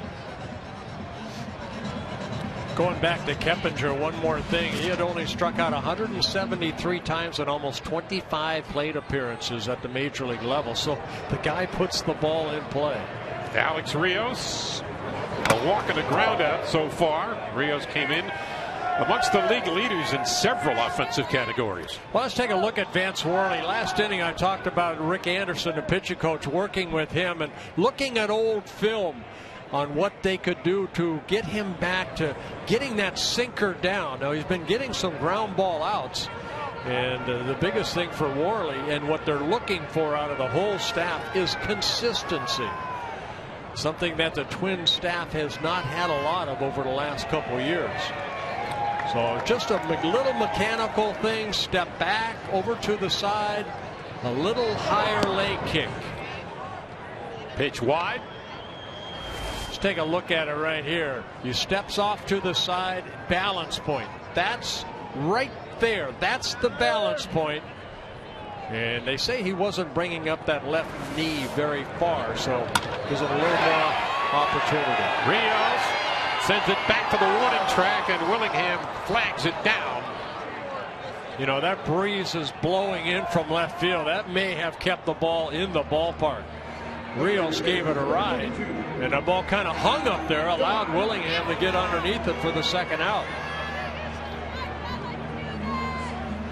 Probably the hardest hit ball since Diaz hit the home run in the first inning off of Worley.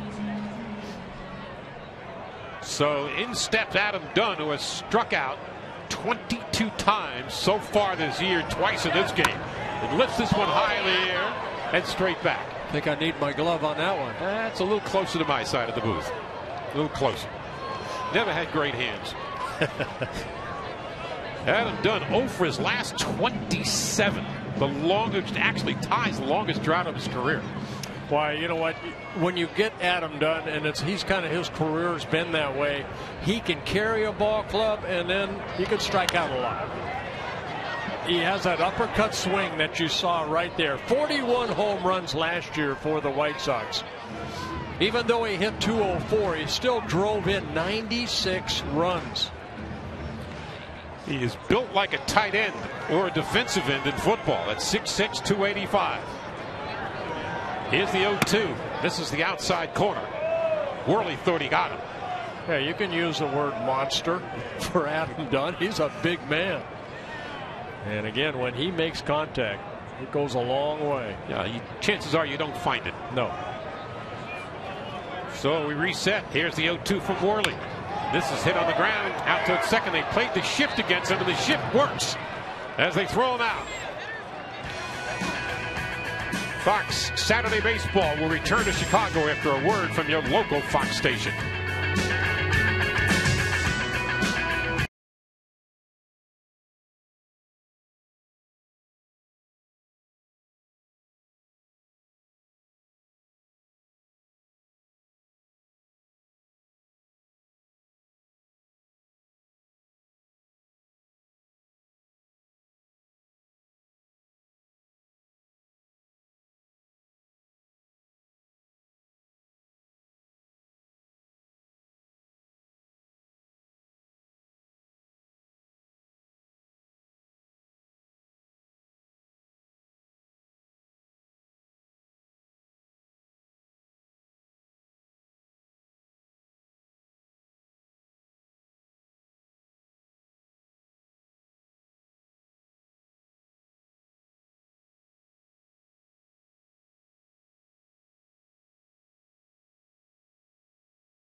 Chevrolet.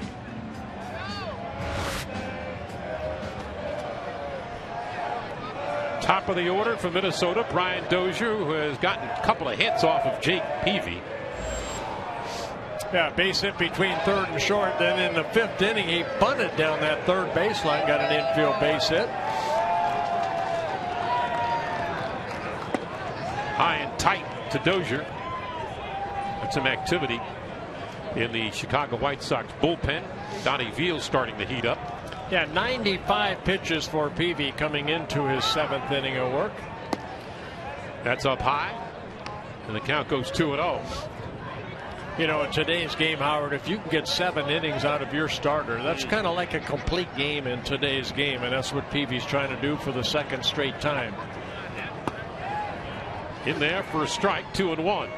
Actually a decent crowd when you consider the weather in Chicago right now. It's not that, I mean, it's in the low 40s.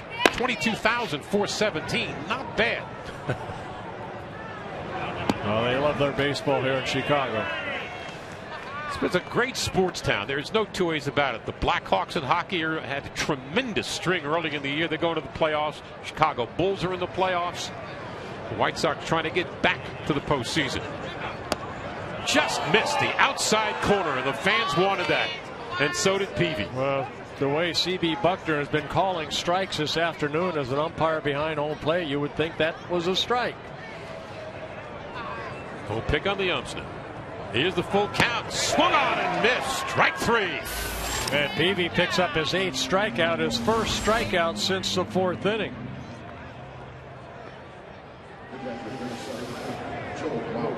Strikeout number 8. Now it's time for the Just for Men auto stop foolproof stat. There's Peavy right there. I'm laughing only because I see Peavy talking to himself. That reminds me of somebody that's sitting up here in a booth after you throw a pitch. You talk to yourself. Come on, you know, he's a guy that shows emotion out there. I like it. That's why I like watching Peavy pitch. You know, he'll talk to himself. He'll yell at himself. He expects a lot out of himself. That's why he's one of the aces on this staff, along with Chris Sale. Joe Mauer, 1 base hit, 2 official trips, also a walk. Mauer checked his swing. Did he go? Yes, he did. Well, Bill Miller, the third base umpire, saying that Mauer went. Again, Peavy 0-2, ahead in the count.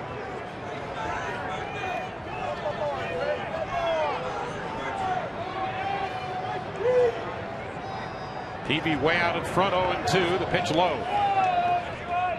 Time now for the Ace Helpful Player Profile, brought to you by Ace, the helpful place.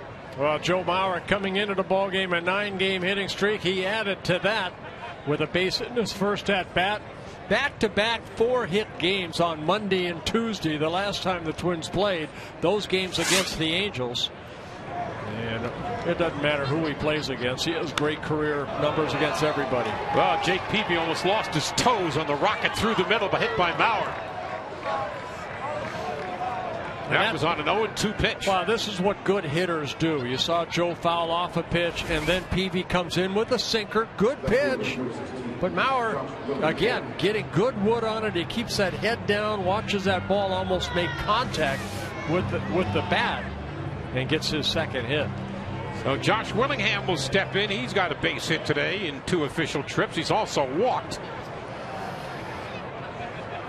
Last couple innings, Jake Peavy has found himself in a little bit of trouble and elevating the pitch count. Pitch is in for a strike.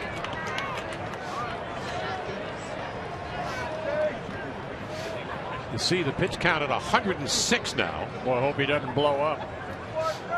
4th straight start that Peavy has thrown over 100 pitches. The most he's thrown in a ball game. His opening assignment back in early April threw 107 against the Kansas City Royals. 0-1 on the hitter. Down low to Josh Willingham.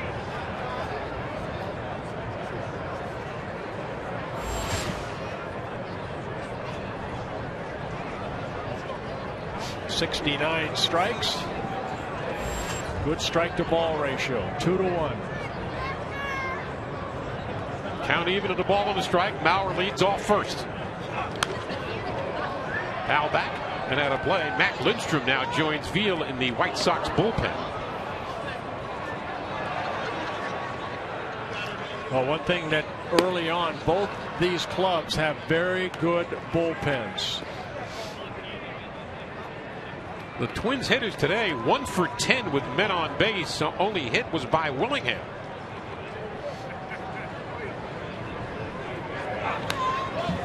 Out straight back, and Josh Willingham faces a 1-2 count.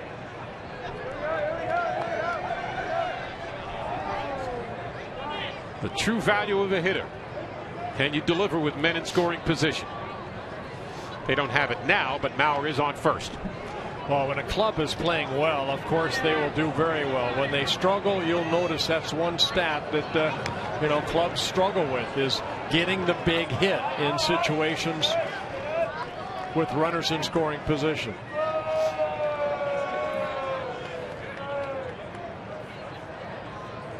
When you go out on the mound before a game, and using yourself as an example, there are some days when you feel better than other days. Have you ever come into a game where you didn't feel well, a little bit of a cold, and as the game wore on, you knew you had your stuff? Those are games you probably pitched really well, is when you didn't have your good stuff at the beginning because you knew you had to pitch. Here's the 1-2. Down the left field line and foul. I learned it early. I was 19 years old. My first start ever at Fenway Park. I was warming up in a bullpen from after my bullpen side piece, getting ready for the game. Bob Rogers, great catcher for the Angels. My manager in Anaheim told me I was pitching for the Twins. He was a bullpen coach. I had the best stuff he ever saw. I went 1/3 of an inning. Let that be a lesson. Here's the 1-2. Swung on and missed. Strike 3. An important strikeout for Jake Peavy. His 9th of the game. Yeah, strikeout number 9. A lot of the strikeouts came early for Peavy that were called third strikes. That's a nasty slider right there. Looks like a fastball and then just dips away, down and away. We're going to get a visit out to the mound. And I think Robin Ventura is going to come out and visit him and take the ball. Well, maybe he's going to talk to Peavy right here, give him a chance. Well, if you're Peavy's trying to talk his way out of it, and he did. Yeah, he did. He's going to face Justin Morneau. I think Robin Ventura came out and wanting to find out exactly how he was, but I think in the back of his mind, I've got that lefty ready in the bullpen against a tough left-handed hitter in Morneau, but I think Peavy talked his way out of it. So Avil will just kind of throw lightly. Well, you trust the veteran pitcher, don't you? Well, especially a guy like him. This guy's a bulldog out there. You know, you can kind of see, I think, when a manager walks out there, the eyes of that pitcher. Or something that he might say is like, what are you doing out here? Leave me alone. Morneau skies this one down on the third base side. And it will go just into the dugout and avoid Gillespie's glove. I almost saw what that ball did right there. Just the breeze that's here. It's almost a circular type breeze. We saw Rios, hit a smoker out to Willingham that stayed in, but the wind's kind of making that ball come back toward the infield. Jake Peavy trying to work out of a little bit of a jam here in the 7th inning. Keep the game even. Here's the 0-1. Foul back and out of play.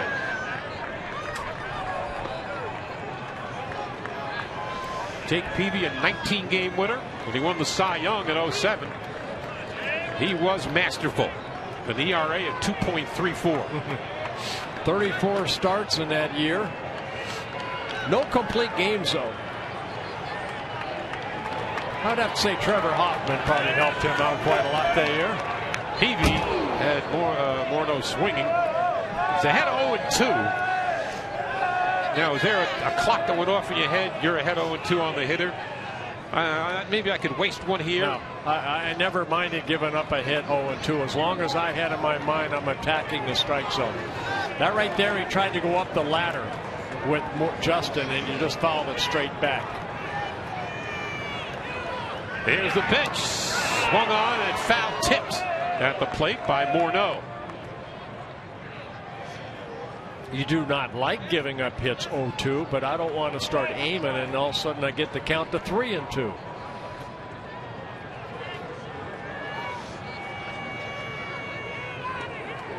So it remains 0-2 on Justin Morneau. Flowers giving the signal. Here's the pitch. Lifted into short center field, and it is caught. Jordan Danks on the run. 9 left on base for the Twins.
That is Neil Diamond. That was in Boston today at Fenway Park.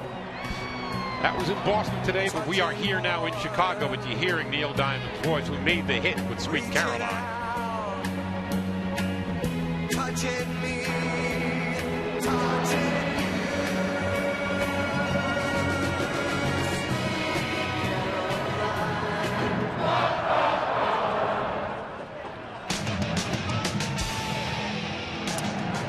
Very nice. Nice Very job nice. by the Chicago crowd.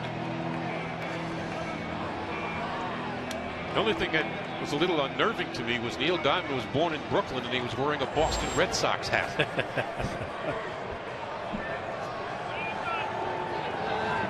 So we go to the bottom of the 7th, and the White Sox send up Konerko, Gillespie, and Ramirez.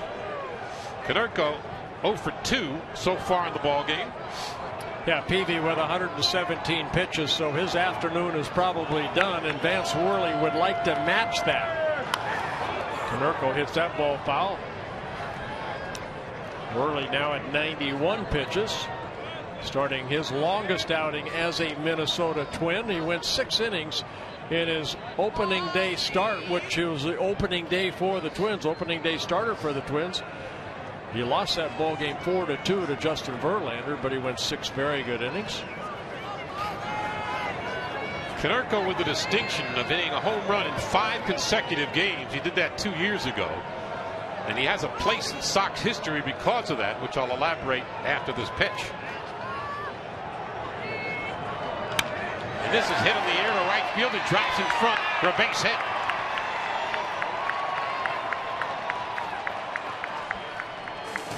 Today's game presented by Chevrolet, by ADT Security Services, always there, and by Scotts, the official lawn care company of Major League Baseball. Well, for the White Sox, that's only hit number 4 against Vance Worley. Good piece of hitting by Konerko. Here's a guy that has over 400 RBIs. That's why he's a career 288 hitter. Just taking that pitch the other way. Well, we'll see if Gillespie's going to try to lay one down to move Konerko up. Runs are at a premium today here in Chicago. And Gillespie swinging away down the left field line and running out of room with the 3 players in pursuit. I mentioned before about Konerko has a distinction of hitting a home run in 5 consecutive games in 2011. Only 5 players in Sox history have ever done that. The other 4, Greg Luzinski, the Bull, Ron Kittle, Carlos Lee, and of course Frank Thomas. Ron Kittle, some of those were probably off of me. He owned me. There's Frank Thomas, future Hall of Famer Frank Thomas. What a tremendous player. Pitch on the outside. I mean, when Thomas, you just looked at the size of the man and the power and the grace with which he played. He could do it all. You know, defensively is a little bit of a liability. What really helped him is a designated hitter rule. You know, let him play a lot longer, which has helped a lot of guys continue their career. Konerko leads off and the pitch wide. Well, the count goes to 2-1. Worley, as you see, approaching 100 pitches in this game. Now, interestingly enough, unless Veal is going to be the next pitcher in or Lindstrom, neither warming up in the White Sox bullpen. Yeah, Rick Anderson, Ron Gartenhire looking at the lineup. A couple guys warming up in the bullpen for the Twins. Looks like Brian Dunsing is the left-hander out there. Here's the 2-1, foul back. If you're just tuning in, the White Sox only run Alejandro Diaz's home run. Yeah, Casey Fiend, the right-hander.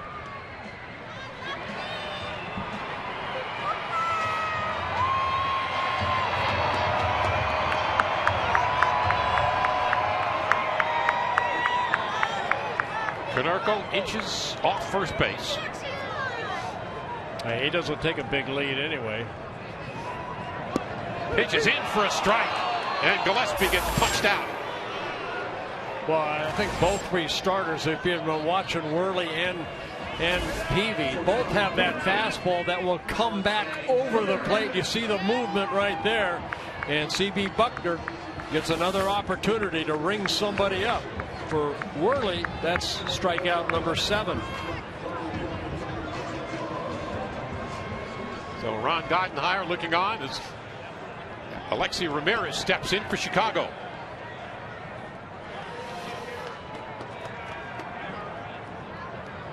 Worley delivers. Sky high. Infield pop. Morneau. Foul territory. Family of Baseball sends heartfelt sympathies to everyone affected by this week's tragic events.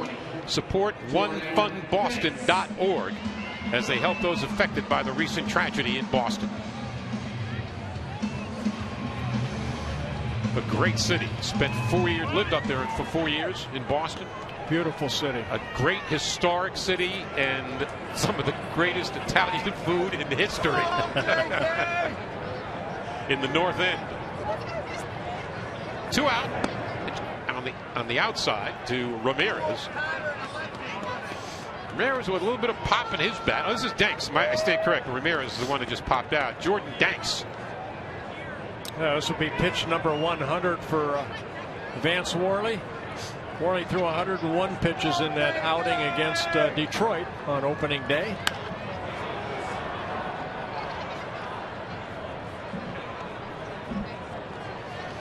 So Worley draws even on the count at 1-1 with 2 away here in the 7th inning. Hits a bit of the premium. Twins have 6. The White Sox rather with 4.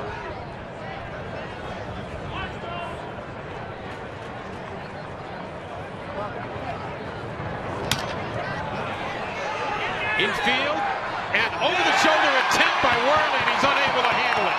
A difficult play at best. And it might have been an easier play for Florimon coming in from short. Well, they always say you want your pitcher is in the middle of the diamond to stay out of plays like this, but Danks gets jammed and the ball pops straight up. Worley keeping his eye on him. May have heard something from Florimon, but like Florimon, it might have been a tough catch for him. He probably would have been able to catch it, but instead, well, tipped off the glove, it looked like. I don't know if it's glove at all.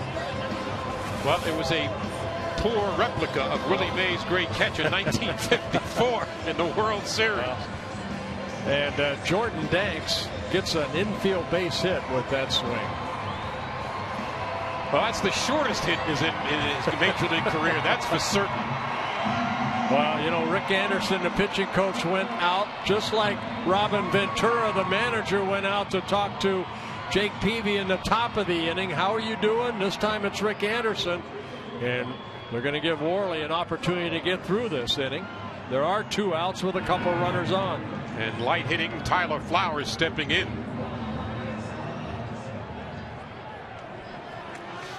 Flowers really struggled at the beginning of the year, but they worked on his stance a little bit of an open stance to allow those hips to come through. Well, Flowers does have a base hit in this game.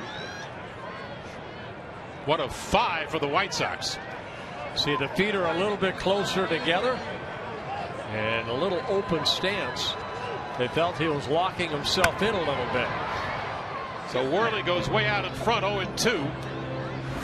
Here's opening day right here. You see the wider stance to the left. Now they have him opening up just a little bit, standing more upright. Well, Flowers is 6'4". So is that to his advantage? That's kind of the way Frank Thomas kind of stood at the plate. This is lifted in the air, straight away center field.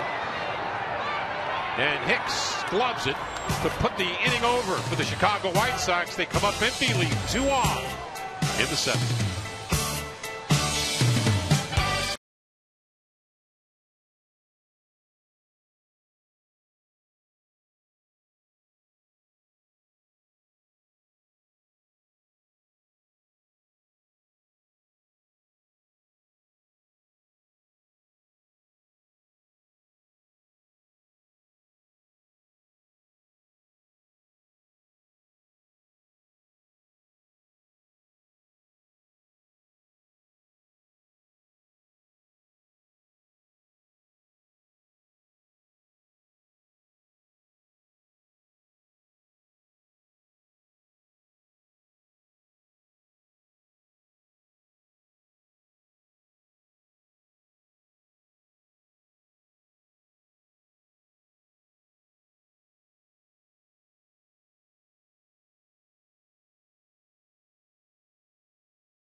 Presented by Chevrolet.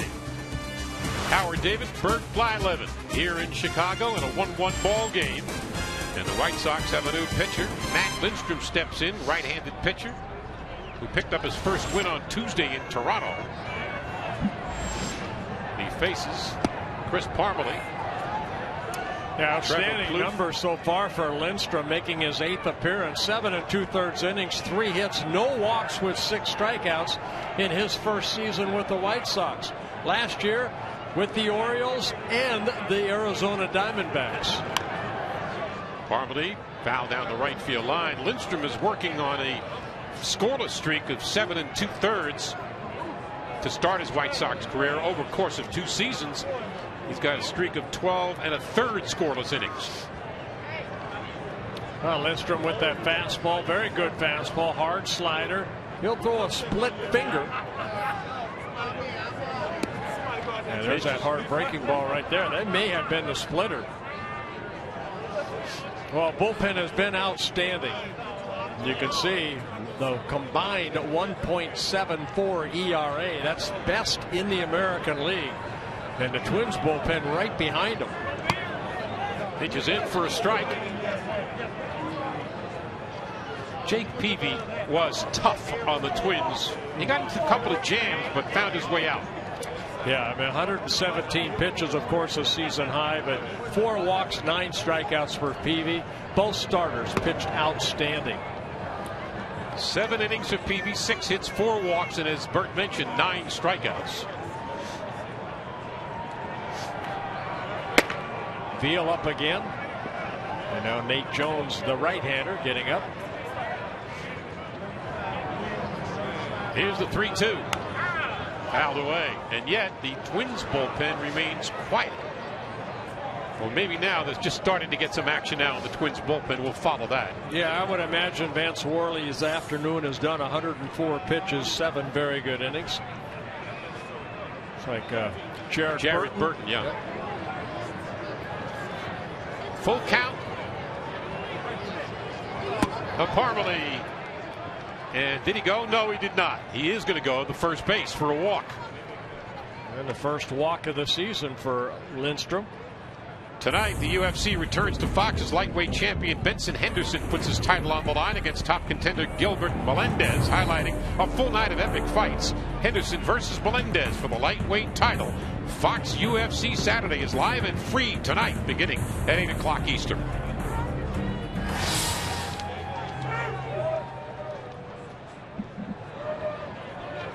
So the Twins with an opportunity as Trevor Plouffe comes in, squares to bunt and lays it down. The play goes to first, and Gillespie throws him out. Well, this time Trevor Plouffe is asked to bunt. Remember in the 6th inning when Parmelee led off the game or that inning with a double, Plouffe swung away trying to move him over. He ended up popping it up. This time asked to bunt, able to get it down, and puts Parmelee at second base. Oswaldo Arcia will step in now with a runner at second, the go-ahead run at second. Arcia is 0 for 3 on the day. A couple of strikeouts in there. Robin Ventura out with Veal warming up. Looks like he'll be coming into the ball game. So the White Sox making a pitching change. Will return.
Donnie Veal comes on, then you see he's ready. He pitched 3 days ago against Toronto, and there'll be a pinch hitter for Minnesota.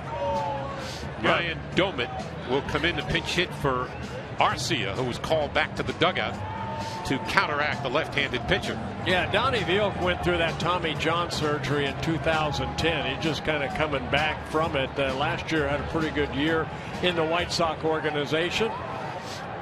24 appearances at the major league level. Very good 1.38 ERA. Veal's first pitch is high and tight. Domit hitting 200 right now. 10 base hits and 50 trips. Yeah, Ryan Domit, a switch hitter, 3 hits in 12 at bats as a right-handed hitter.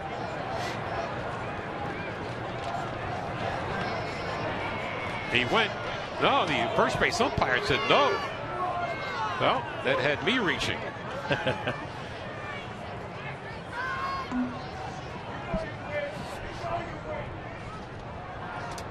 So Domit ahead on the count, 2-0. Parmalee at second, and the pitch is in for a strike. Yeah, that's the best pitch that Veal has right there, the breaking ball. His fastball can be a little erratic, but all in all, he gets ahead in the count. He can throw that breaking ball over at any time, as he did right there, 2-0. Veal set, pitches inside, and the count goes to 3-1. There's that erratic fastball.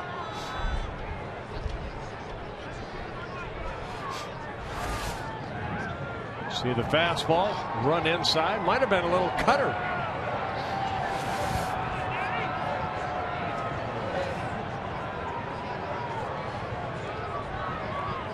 So Veal behind on the count, 3-1. Parmalee leads off second, and the pitch.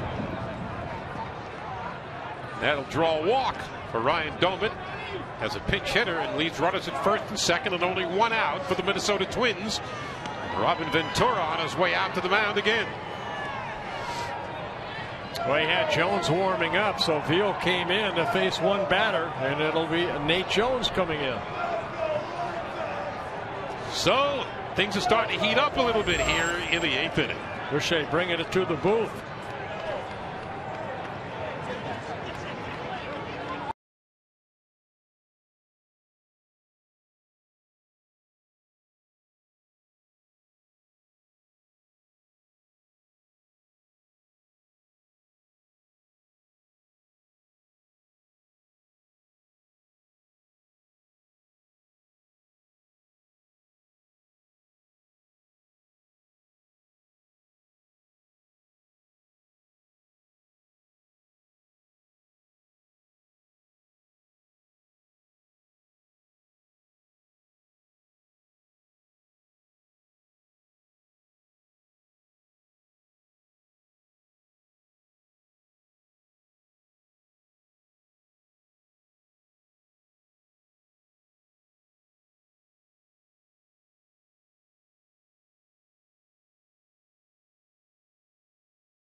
For the Chicago White Sox, as Robin Ventura trying to use bullpen by committee to get out of this inning. Yeah, here you have a starter, Nate Jake Peavy goes 7 innings and has taken 3 relievers to try to get out of the 8th inning. Nate Jones coming in for the 7th time in his 2nd season with the White Sox. Last year, outstanding out of that bullpen. 8-0 in 65 relief appearances with a 2.39 ERA. Interesting matchup here going against left-hand hitting Aaron Hicks. Against left-hand hitters so far this year, Jones has given up 3 hits and 8 batters. That's wide outside. Yeah, Jones has a very odd delivery. He almost brings that arm straight up, almost like the Statue of Liberty, holds it for a split second. And he's got a good fastball that can be clocked in the upper 90s. Look at him kind of hold that ball back and then release that ball toward home plate. Runners at first and second. Pitches up high. Good fastball at 95 miles an hour. Jones, 27 years old, signed by the White Sox in 2007 out of Northern Kentucky University. Well, you can see the motion you're talking about. Yeah. Now he's fallen behind 2-0 with runners at first and second as they lead off. Pitches in for a strike. Jones actually, his record against the Twins lifetime is 2-0.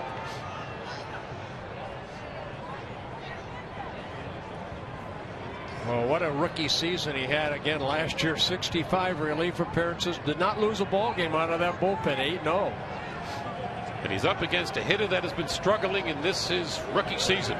Aaron Hicks. And the pitch up high. So right now, Robin Ventura sitting in the White Sox dugout asking one of his coaches to pass the Tums.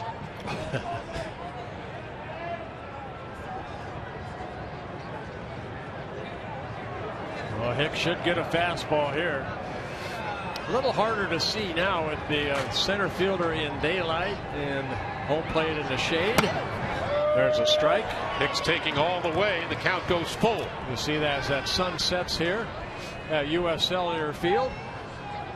Pitcher and hitter in the shade, but still that ball as that pitcher releases it coming out of that backdrop that's in the sun. Critical pitch here now for Nate Jones.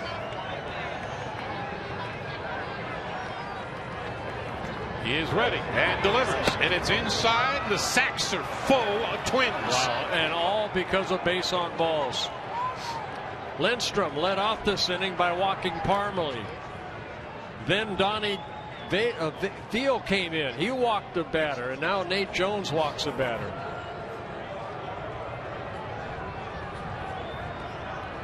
Going to get a pinch hitter. Ramirez is going to come in and pinch hit. Wilkin Ramirez.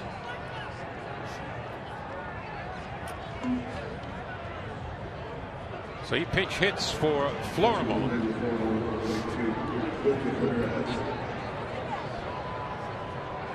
Wilkin Ramirez in his first season with the Twins. Not a lot of major league experience, but as a pinch hitter, 1 hit in 3 at-bats and drove in a run. Out of the windup. It's a ball. They appealed to Todd Tichenor, the first base umpire. He said no, he didn't go.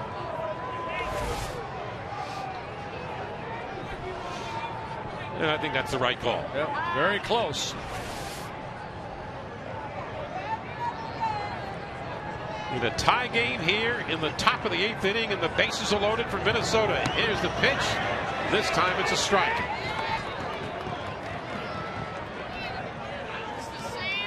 Well, the White Sox coming off a 3-7 road trip. They started the season in fine fashion, went 4-1 to begin, and then had trouble on the road.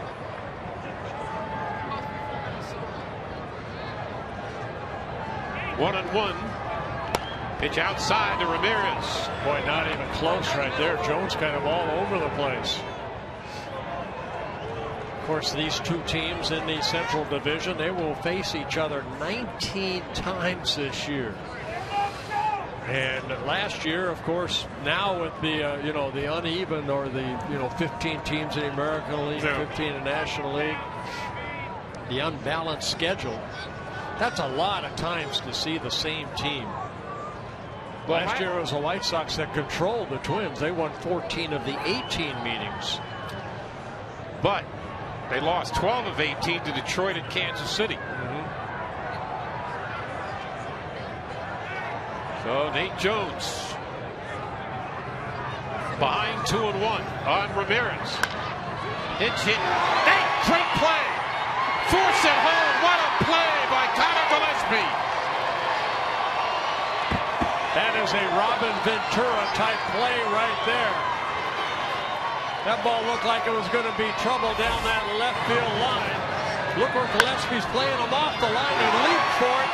And then on his knees throws a strike to Flowers at home for the force out. A tremendous play by Gillespie to save a run or more. And so the bases remain loaded. However, now it is 2 out, and Brian Dozier, who's had a pretty good day so far, he got 2 hits in 4 trips against Jake Peavy. Well, that was an outstanding defensive play.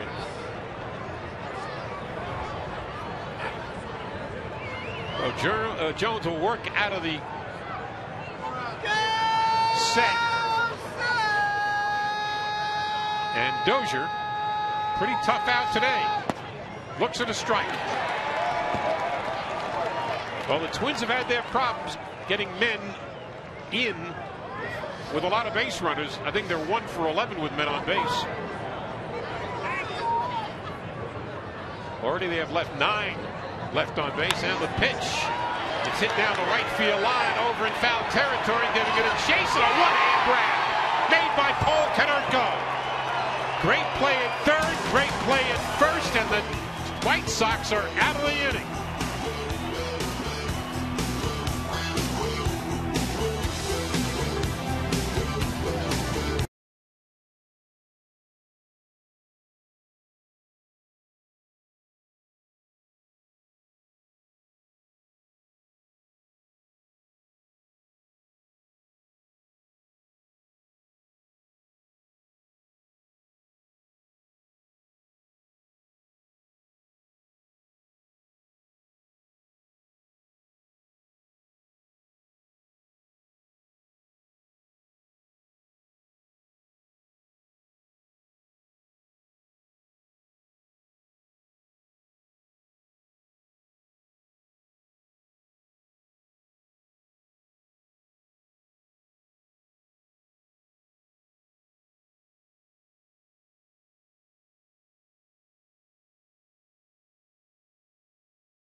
Lowe's never stopped improving. And by the all-new 2014 Chevrolet Impala, which proudly supports the craft of baseball. Well, we saw that great play at Gillespie, you know, to get the force out at home. But look how far Paul Konerko had to do. Nice running catch. Good concentration for the final out. If you're Nate Jones, you have some dinners to buy right there. Eduardo Escobar goes into play shortstop for the Minnesota Twins, as Florimon was hit for in the top of the inning. And now Alejandro De Aza against Jared Burton. Yeah, Jared Burton having a solid season so far, coming off a real good year in his first year last year with the Twins, making his 7th relief appearance. It seems like yesterday when Alejandro De Aza hit a home run to lead it off for Chicago.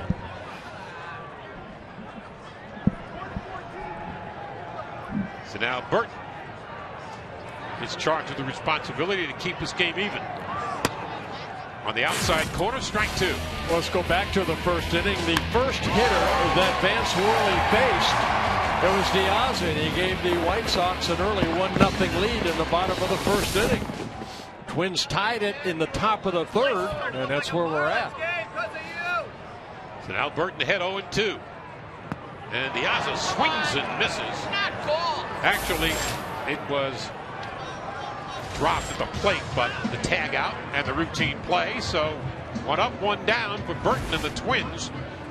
And that brings Jeff Keppinger to the plate. Hasn't done anything at the bat today, but he's made some outstanding defensive plays. Yeah, that's that changeup right there by Burton. It's a nasty changeup.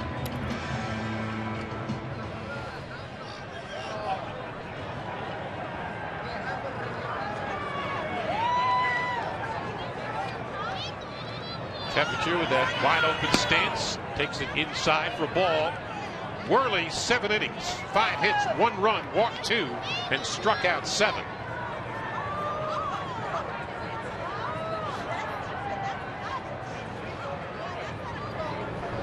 Keppinger takes it up high, ball 2. Fastball at 92 miles an hour. Burton came up with the Cincinnati Reds in 2007. He went through right shoulder surgery a couple years ago. The Twins did a good job. They didn't want to pitch him back to back. Hit out to left field and deep, but the wind might have held that one up. Well hit by Keppinger, and it's just a long out. Almost the same type of swing that Rios had in his last at bat. Well, here's Alex Rios, and what a talented man this is. He can hit for power. Made the All-Star team in 07. He can go deep, and he can run. Yeah, Rios in his 5th season with the White Sox. This guy is a 5-tool player. He went through that spell with the Blue Jays and then about 3 years, but he's found himself again. Had a home run swing there, but came up empty. Had some back trouble in the spring, but has gotten off to a pretty good start so far in 2013.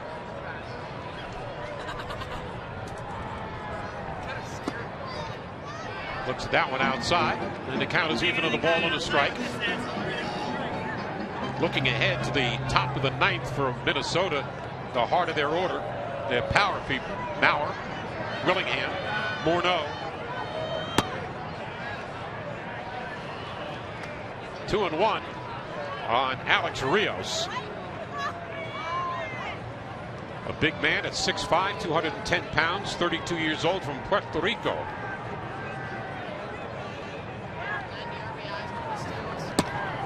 It's on the outside, and Burton falls behind, 3-1. Well, now you have the meat part of the lineup, the home run hitting guys, and Rios, Dunn, and Konerko. So you want to be very careful here. Oh, he's pitching now with 2 out. Pitch, and Rios. There's that changeup. He has as much confidence in that changeup as he does his fastball.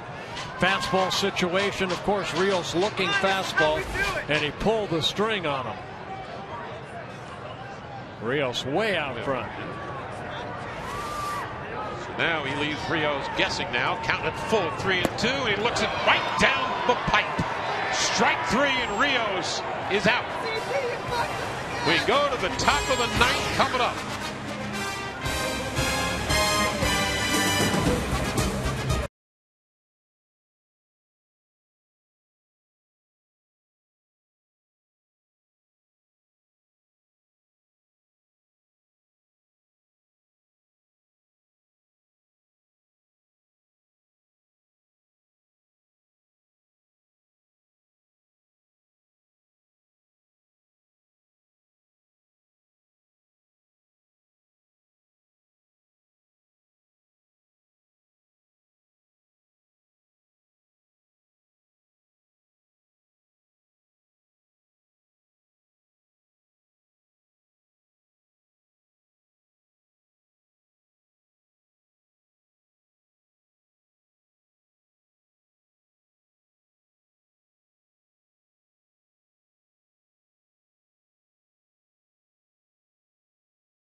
Peavy and Worley matched serves until each was replaced.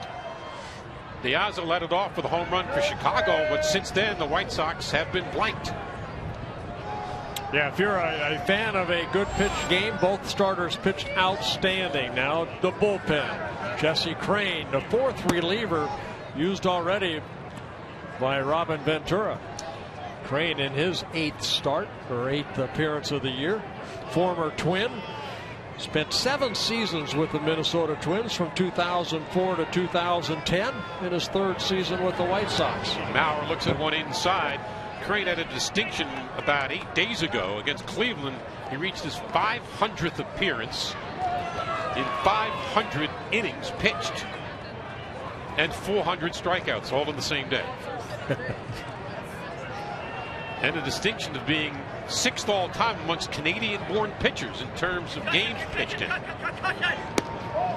Mauer looks at a strike, and it's 2-1. Joe Mauer turned 30 yesterday. The game was postponed, so we got a chance to celebrate a little bit. Here's the 2-1. Just missed the inside corner.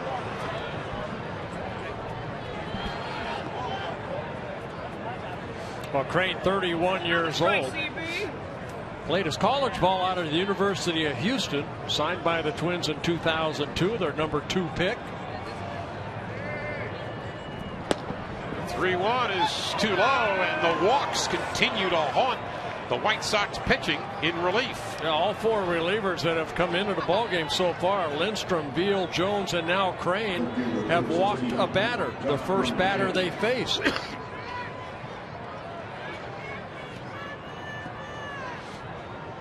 So Josh Willingham will step in. He's got a single in 3 trips. He's knocked in the only run for the Twins, that coming in the 3rd inning, an RBI single that scored Brian Dozier. On the outside corner for a strike. Jesse Crain, as Bert mentioned, the 4th pitcher out of the bullpen for the White Sox after Jake Peavy had pitched extremely well for 7 innings. Mauer leads off first. He draws a throw. One thing Jesse Crain has, very quick feet, very quick move to first, and Joe Mauer not a base stealer.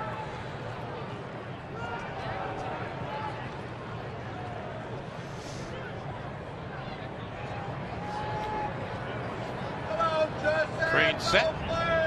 Not a big lead from Mauer off first, and the pitch is foul tipped. Well, the big slow curveball right there. You know, we talked a little bit earlier, Howard, about, you know, coming as a starter, you know, you get a chance to move around, but you got to realize these guys in the bullpen have been sitting for 7, 8 innings. You know, you say it's nice out there, but you can see that all 4 starters, relievers, for the White Sox have come in and walked that first batter. As soon as Jesse Crain let that last pitch go, he's already blowing on his hand, so it's very cold out there. The 0-2. Now back towards the screen. A play will be made, and then it's gathered in by Tyler Flowers.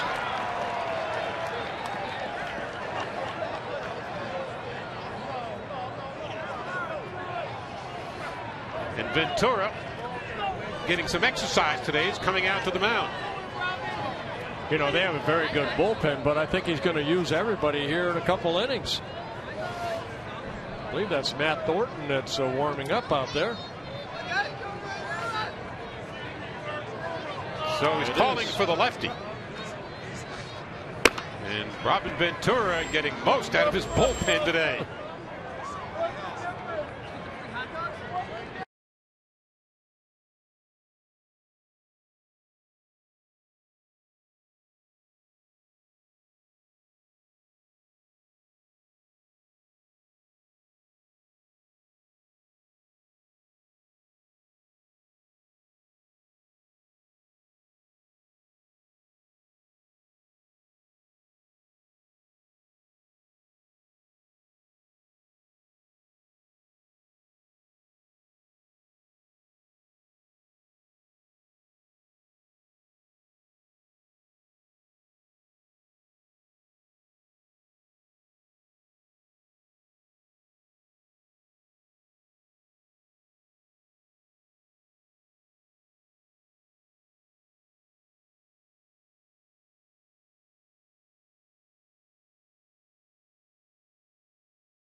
469th appearance in a major league game.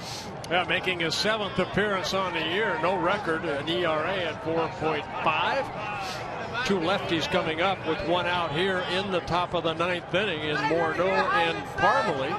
So Ventura using his 5th reliever.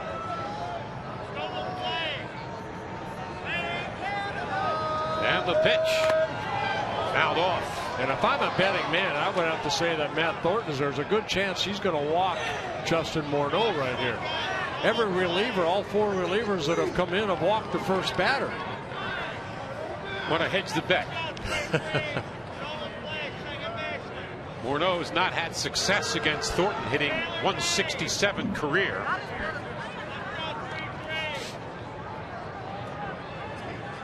Well, Thornton's always had a good fastball, hard slider, and an occasional changeup. There's that good fastball, great location down and away. So Thornton getting ahead, 0-2. The Twins have had a quiet week, missed 3 games due to postponements. The White Sox come off a 3-7 10-day road trip. And the 0-2. Low and away. A slider missing down and away. Thornton, 36 years old. He was originally the Mariners' #1 pick, Seattle Mariners' #1 pick back in '98. In his 8th season with the White Sox. Here's the 1-2. Fouled away beyond third.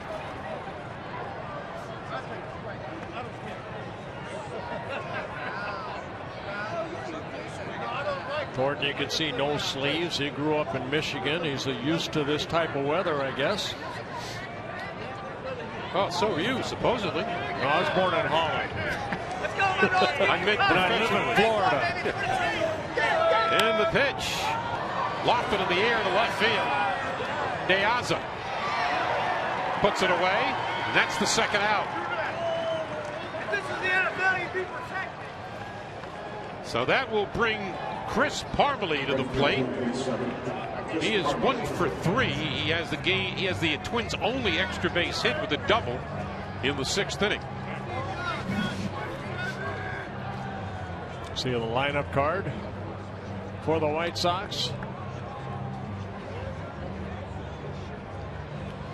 So now a little confab between Thornton and Flowers. 2 away here on the top of the 9th inning.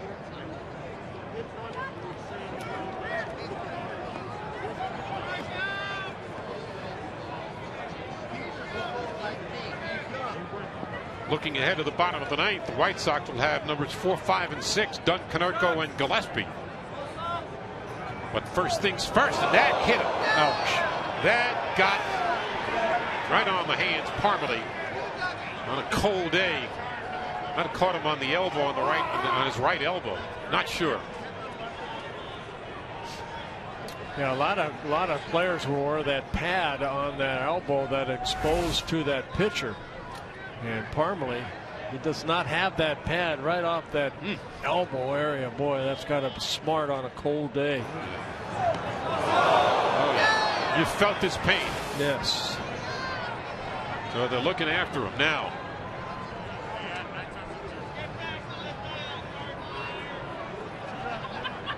Right now, he doesn't need any freeze to freeze the area.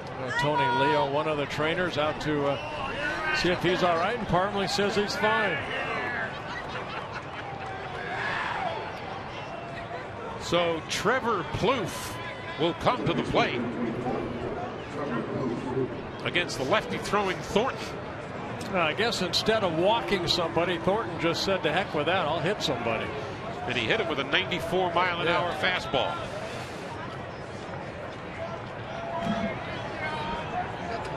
So Trevor Plouffe, 0 for 3 and a sacrifice.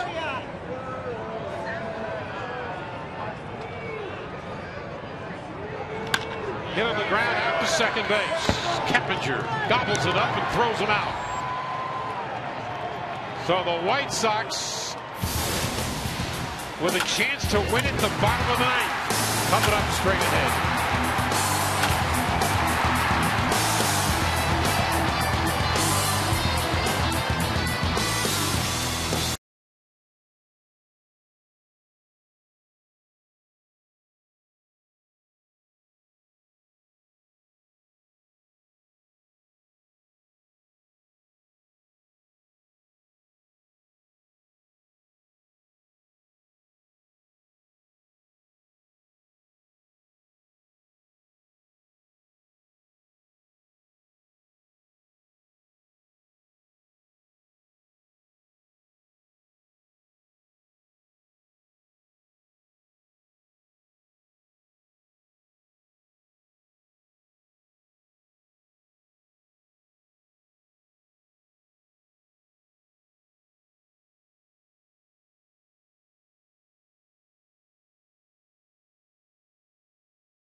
The ball to Brian Duensing, left-handed pitcher. Yeah, Duensing coming in. This is his 5th season with the Twins. Sometime starter, now this year in that bullpen, making his 7th relief appearance. He's going to face Adam Dunn, Jeff Konerko, and Connor Gillespie. And Dunn looking for his first hit of the day. He's 0 for 3, 2 strikeouts. That ball got away from the catcher. They say he did not go. That was not a foul tip. Adam Dunn looking to be a hero for the Chicago White Sox.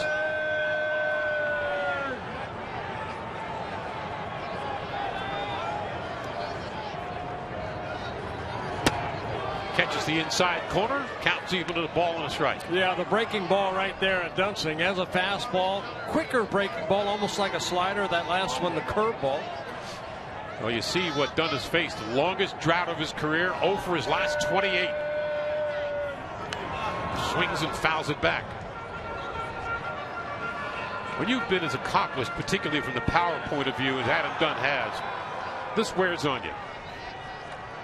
He's had so many at-bats. He realizes that it can turn just like that. You know, it's not like Aaron Hicks that's trying to find his way. This guy has so much experience, so many years at the major league level, that he knows he's going to, catch up with one sooner or later and get back into that good slump, or get out of it. They say he didn't go. Wow. The appeal was, I can't determine if Buckner made the appeal to third or first.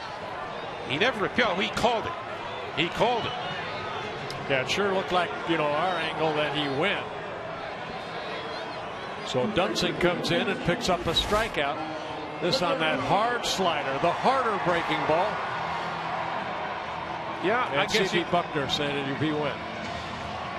So that's the 3rd time today that Adam Dunn has struck out, and now Paul Konerko, who is 1 for 3 today with a base hit in the 7th inning. Remember when we sat down with Ron Gardenhire before the ball game, he said, in a close ball game late, I do not want to see this guy come up, Paul Konerko. And he mentioned it, said he's hurt me a lot.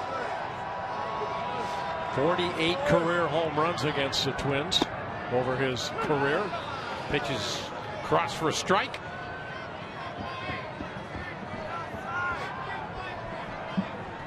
Keppinger waits on, or rather Gillespie waits on deck.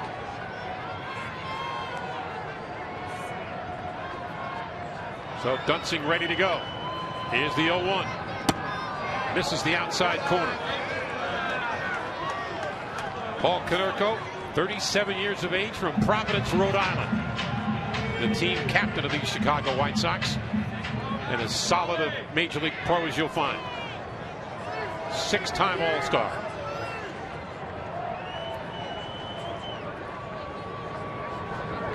Pitch, hit into left center field for a base hit, and the White Sox have the winning run on first. Konerko picking up his 2nd straight hit. And for the White Sox, they're 6. Hits are tied, runs are tied.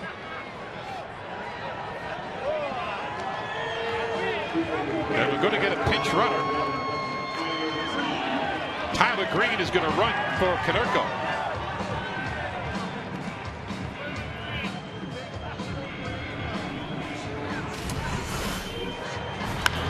Here's the Burger King's plays of the game. Here's one. Yeah, Gillespie getting the force out with bases loaded, and then Paul Konerko going deep into foul territory for the final out. That all coming in the 8th inning. So now Connor Gillespie steps in from the port side against a lefty thrower, and Tyler Green running for Konerko. Good speed, inching off the bag at first. Pitch is outside.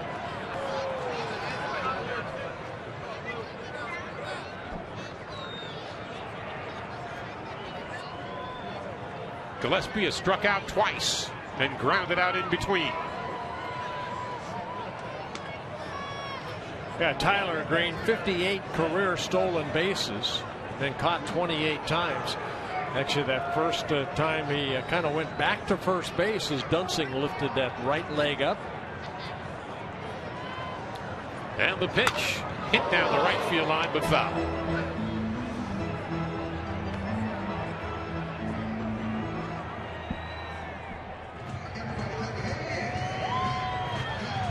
The Twins have had the better of the opportunities today. They've left 14 men on base.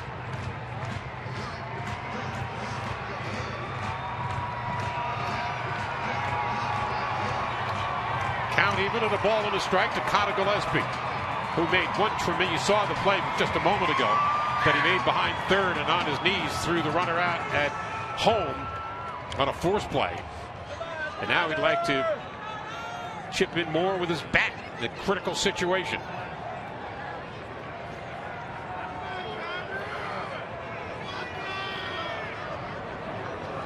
Dunsing ready to go. Count even at a ball and a strike as Green inches off first and draws a throw. You know, Howard, you mentioned that the Twins have left 14 on. You know, they had all those couple rainouts yesterday. It was rained out, cold out. They had the off day. Then that last game of the Anaheim series. On Monday and Tuesday, they combined for 16 runs and 27 hits in those two ball games.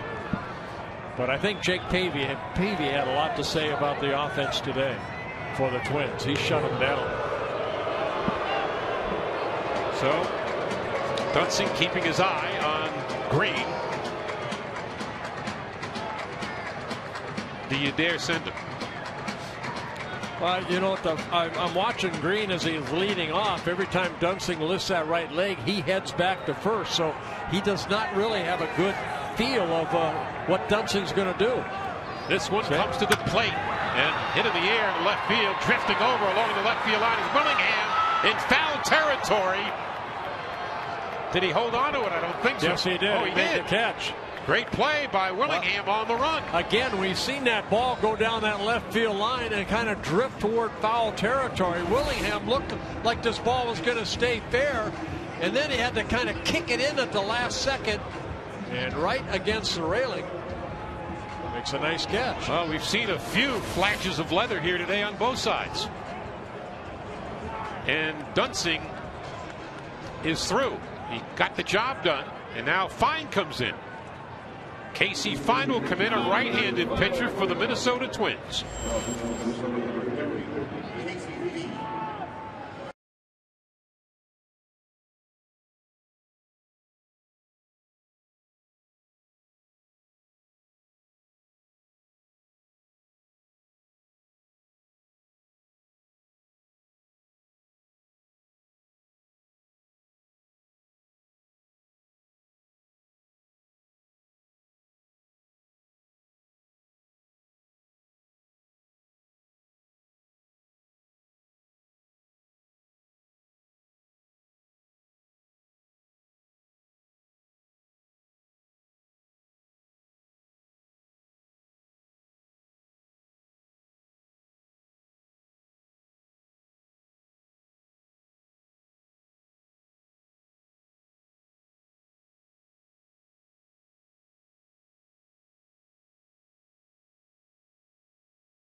Casey Fien is the 8th relief pitcher to enter this game, all since the 8th inning. Yeah, Fien making his 8th appearance out of the bullpen. 7 innings so far, 3 walks, 6 strikes. Well, Fastball slider. There's a fastball right there to Ramirez. So Tyler Green representing the winning run at first base, but 2 are away. And as you see, Ramirez has been here before. Should he reach base, Jordan Danks is on deck. Here's the pitch, swung on and missed. Strike 2. Yeah, good hard slider by Fein. Fein in his second season with the Twins, 29-year-old. Came to the big leagues with the Tigers back in 2009. Everybody blowing on their hands. Very cold down on that field. 2 teams needing a win. As we're in the bottom of the 9th with 2 out and 0-2 on Ramirez.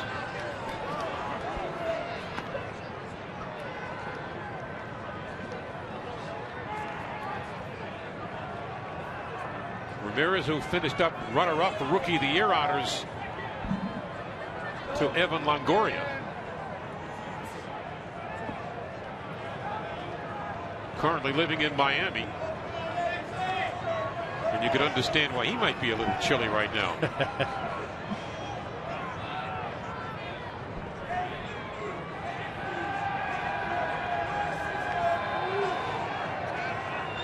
Fein set to go 1-2 on Alexi Ramirez.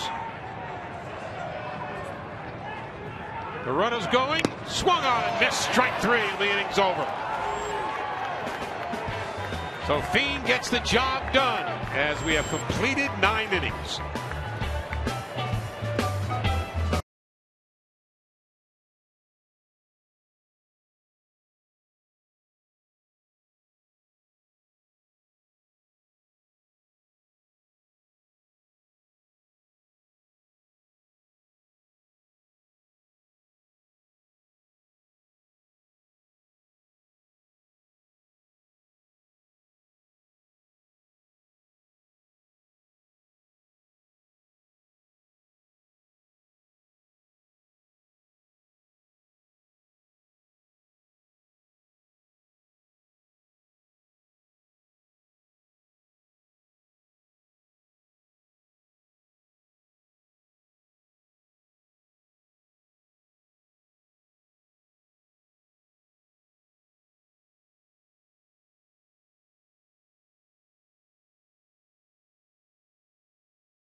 Feel here in Chicago at the ballpark. How about these options? Well, you know, it is extra innings. I know I'm hungry up here. Look at all the different. How about that? Oh, that looks awesome. I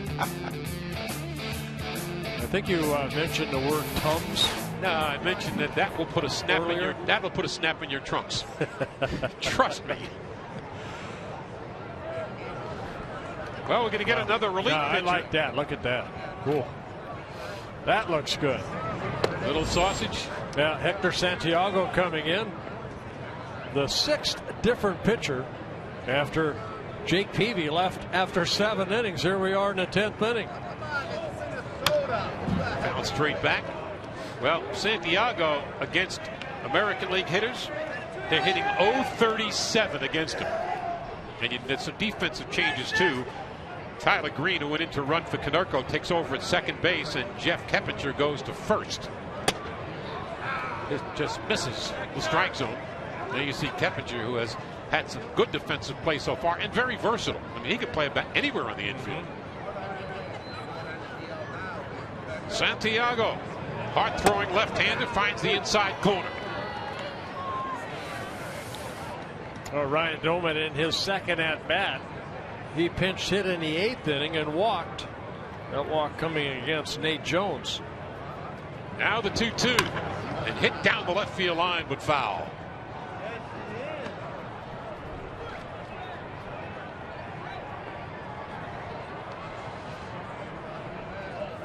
Excuse me, that walk came against Donnie Veal, not Nate Jones. All the relievers walk somebody. Just pick a name.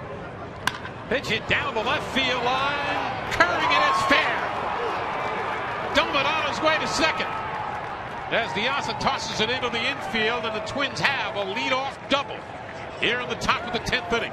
Well, Santiago left a pitch up right there, and Doumit, a line drive. Take a look. You see Flowers wanted that ball inside. It was middle in, but Doumit opening up quickly and lining that ball down the left field corner. So Ryan Doumit with a very important hit to lead off the 10th inning, and a double at that, the second double for the Twins. Robin Ventura can only wonder. Well, his 5th double of the year for Doumit. Now Aaron Hicks, I'm sure, will be asked to bunt right here. This is the first time he's turning it around, going from the right side. Yeah, Gillespie, the third baseman, in almost on the grass. Keppinger has to charge. Pitch is inside.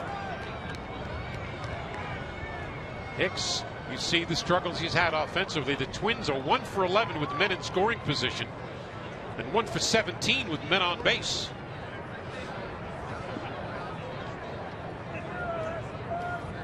So Hector Santiago now comes to the belt. Pitch is bunted, but right into the glove of Jeff Keppinger. So Hicks's woes continue, and Doumit remains at second base. He jabbed at that ball right there. As a hitter, you want to lay that ball down on the ground. And Hicks popped it up.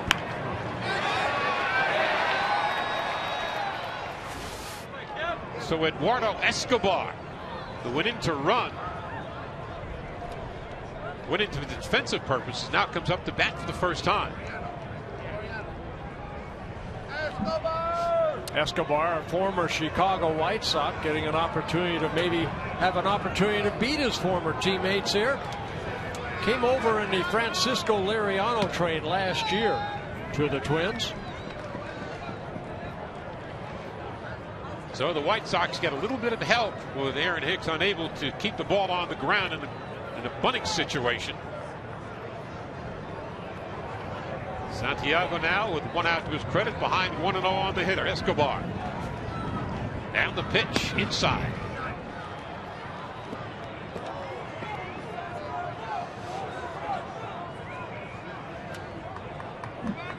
Escobar, born in Venezuela. In 9 games, you see what he has done. Yeah, switch hitter, good infielder. Good changeup right there by Santiago. And Escobar way out in front of that one. It's like a screwball type changeup. He turns it over. Brian Dozier is on deck for Minnesota. Yeah, Santiago, 25 years old, born in New Jersey, signed by the White Sox in 2006. 2-1 pitch. Foul back to the screen. Doumit at second with a leadoff double.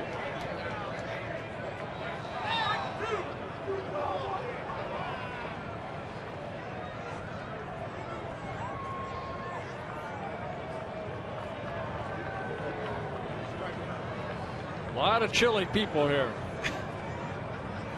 Pass that blanket up here, please. Here's the 2-2 from Santiago. Count remains at 2-2. Good swing right there by Escobar. After that screwball had him way out front, he challenged him with 2 fastballs, and Escobar right on that fastball.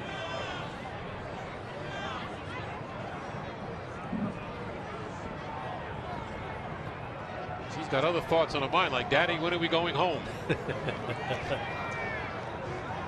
Here's the 2-2. Hit on the ground, out to short, slowly hit. Across the diamond, scooped up, and wait a second, he's safe. And meanwhile, the run's going to come home. Doman alertly taking off. And Keppinger thought maybe he missed the tag. He went after the runner, not realizing that Doman was coming in from third. Well, it was a low throw right there. Tried to get dug out by Keppinger, but I believe that the ball ended up hitting Escobar as he's running down that line. Softly hit. Ramirez comes in. He has 2 choices. He goes to first. It one-hops Keppinger, and then the ball got away. And Doman alertly scoots around.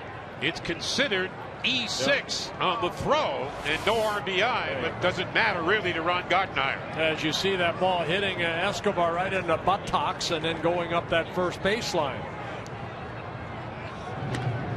That's good base coaching right there by Joe Vavra, too, because you have to get that runner's attention. Doman took a chance and really went to third. I mean, Ramirez could have gotten a lead runner, but instead he decided to go to first.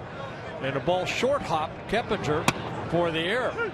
So the Twins have broken the ice, and I might say that literally. 2-1, Minnesota.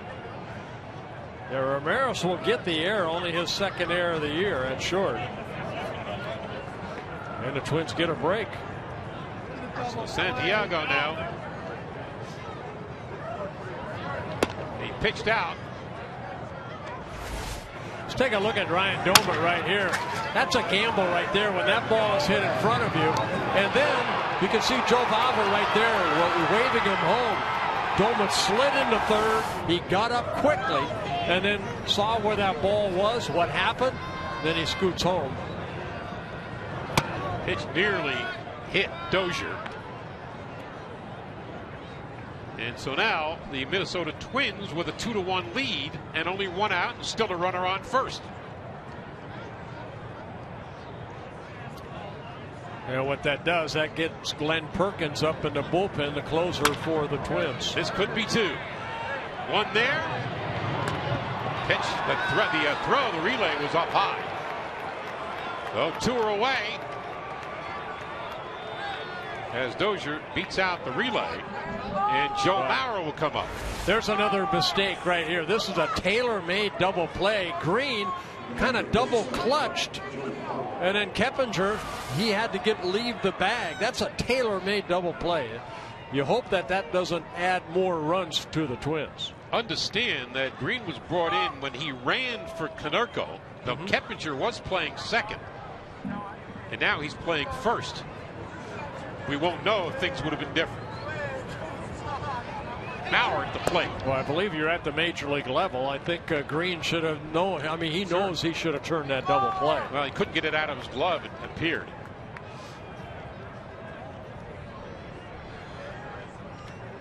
Remember what Robin Ventura was saying to us before the game? About defense, yes.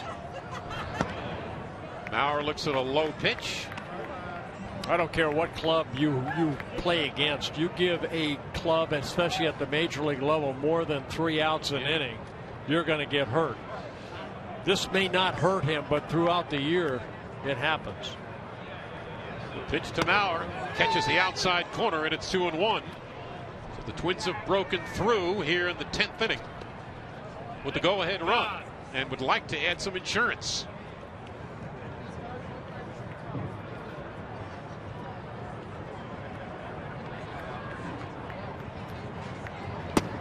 Strike 2. 1 on, 2 balls, 2 strikes, 2 out. And a 2-1 Minnesota lead.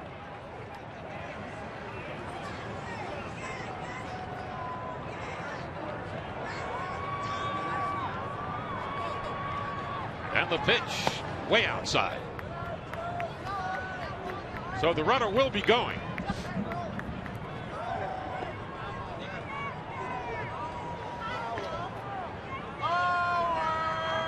Keppinger playing behind Dozier, so he'll get a good lead. And the pitch. Runner goes.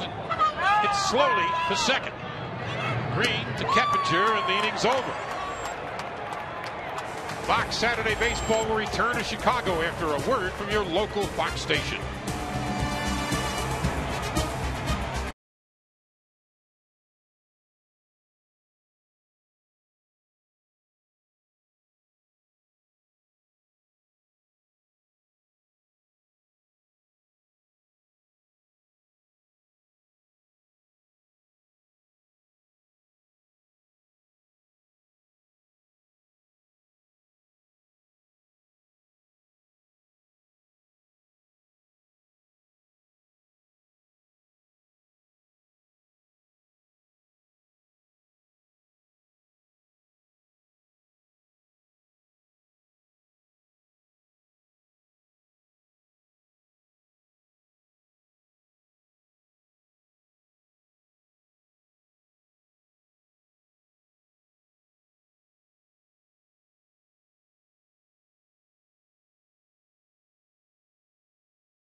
So the Minnesota Twins now put the ball in the hands of Glenn Perkins, left-hander, making his 6th appearance of the year, and he'll face Hector Jimenez, who's pinch hitting for Jordan Danks. Well, Perkins with the 3 saves on the year.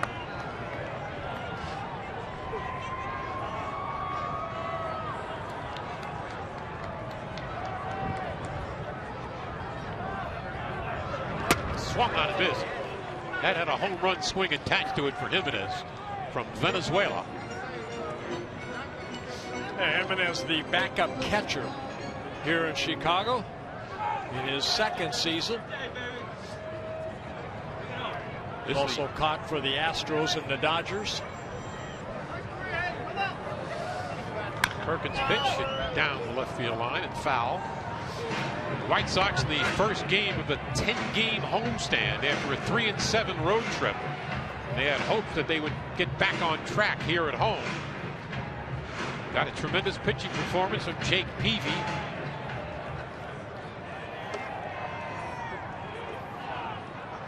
A couple of mental errors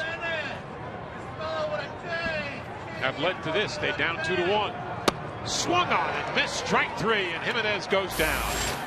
The UFC returns to Fox tonight. Let's go to Kurt Menefee for a preview. Sunny San Jose, California, the site of our loaded Fox UFC Saturday card later tonight.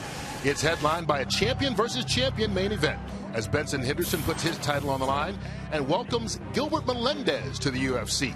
It's Fox UFC Saturday tonight, 8 Eastern, only on Fox. All right, Kurt. Should be a lot of fun right there. Tyler Flowers 1 for 2 in the ball game. By the way, there's a scoring change. The Escobar ball now has been called a hit plus an error on Ramirez. No RBI, and the run is unearned, but it's 2-1. Minnesota nevertheless. Pitch up high to Flowers. Perkins, 30 years old, in his 8th season with the Twins. He's kind of always been the setup man, waiting for an opportunity to be the closer. He's a setup man for Joe Nathan. He's a setup man for Matt Capps. Now, with both those guys gone, it's Perkins that gets the opportunity to save some ball games. Perkins has made more appearances against the White Sox than any other active Twin. In relief, 22 games, 5 starts. On deck, Alejandro De Aza, who gave the White Sox their only run. 1-2 pitch, just missed.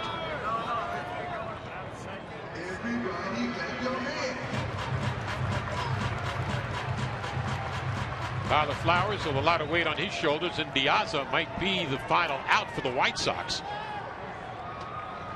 Here's the pitch. Too far inside. The count goes full at 3-2. Come on! Twins play here tomorrow and then go home for a couple. Been away a long time.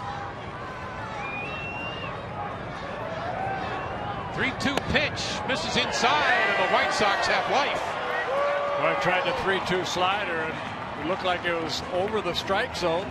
But C.B. Buckner, who'd been calling strikes all day long, called a ball 4. So Flowers will be run for, and Blake Cody will come in and run for him. He was just joined the ball club yesterday. Yeah, just activated today when Viciedo was put on a disabled list. And he's looking down at third base saying, I don't know the signs. Help me.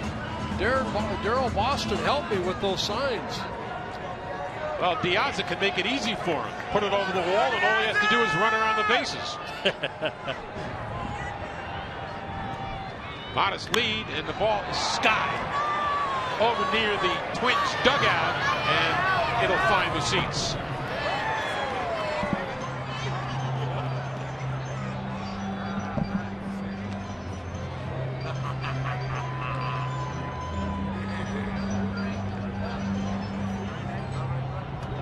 By the way, not to make you colder, but the temperature is officially in the 30s. It's 39 degrees. From Minnesota, used to this. Well, you live near the North Pole. It's usually the breeze that gets to you. The 0-1 pitch fouled away by De Aza.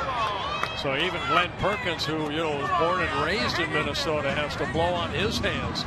You got 2 Minnesota kids, battery mates right now, and Joe Mauer and Glenn Perkins. Both of them born in St. Paul, Minnesota. Perkins went to the University of Minnesota. Joe Mauer signing with the Twins out of high school. Perkins ahead 0-2 to De Aza. Takes his pitch up high. Look, I was born in New York, and it's not exactly sunny and mild 365 days a year, but this has taken me to a different level. It's a little chilly up here. And there's a Twins fan. And a White Sox fan.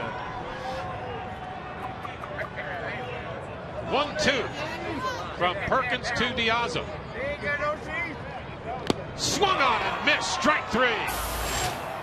De Aza hits the bat knowing he couldn't get it done, and now leave it all up to Jeff Keppinger. Yeah, Perkins picks up his second strikeout, just overpowering De Aza.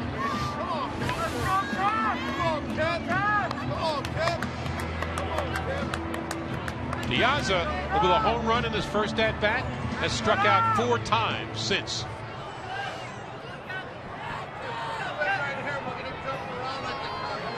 That's 14 White Sox that have gone down via the strikes.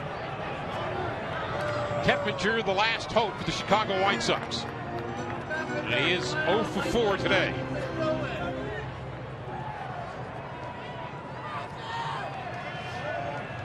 Alex Rios, should Keppinger reach base, he would hit next. Really? Come on, Cap! Take the ball! Why do the fans always boo the throws over the first? It's part of the game.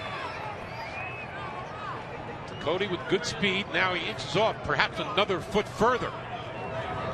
Pitches up high. Tony down in the minor leagues, 110 stolen bases, but he was caught 58 times. So he has good speed. You'd like to get into scoring position.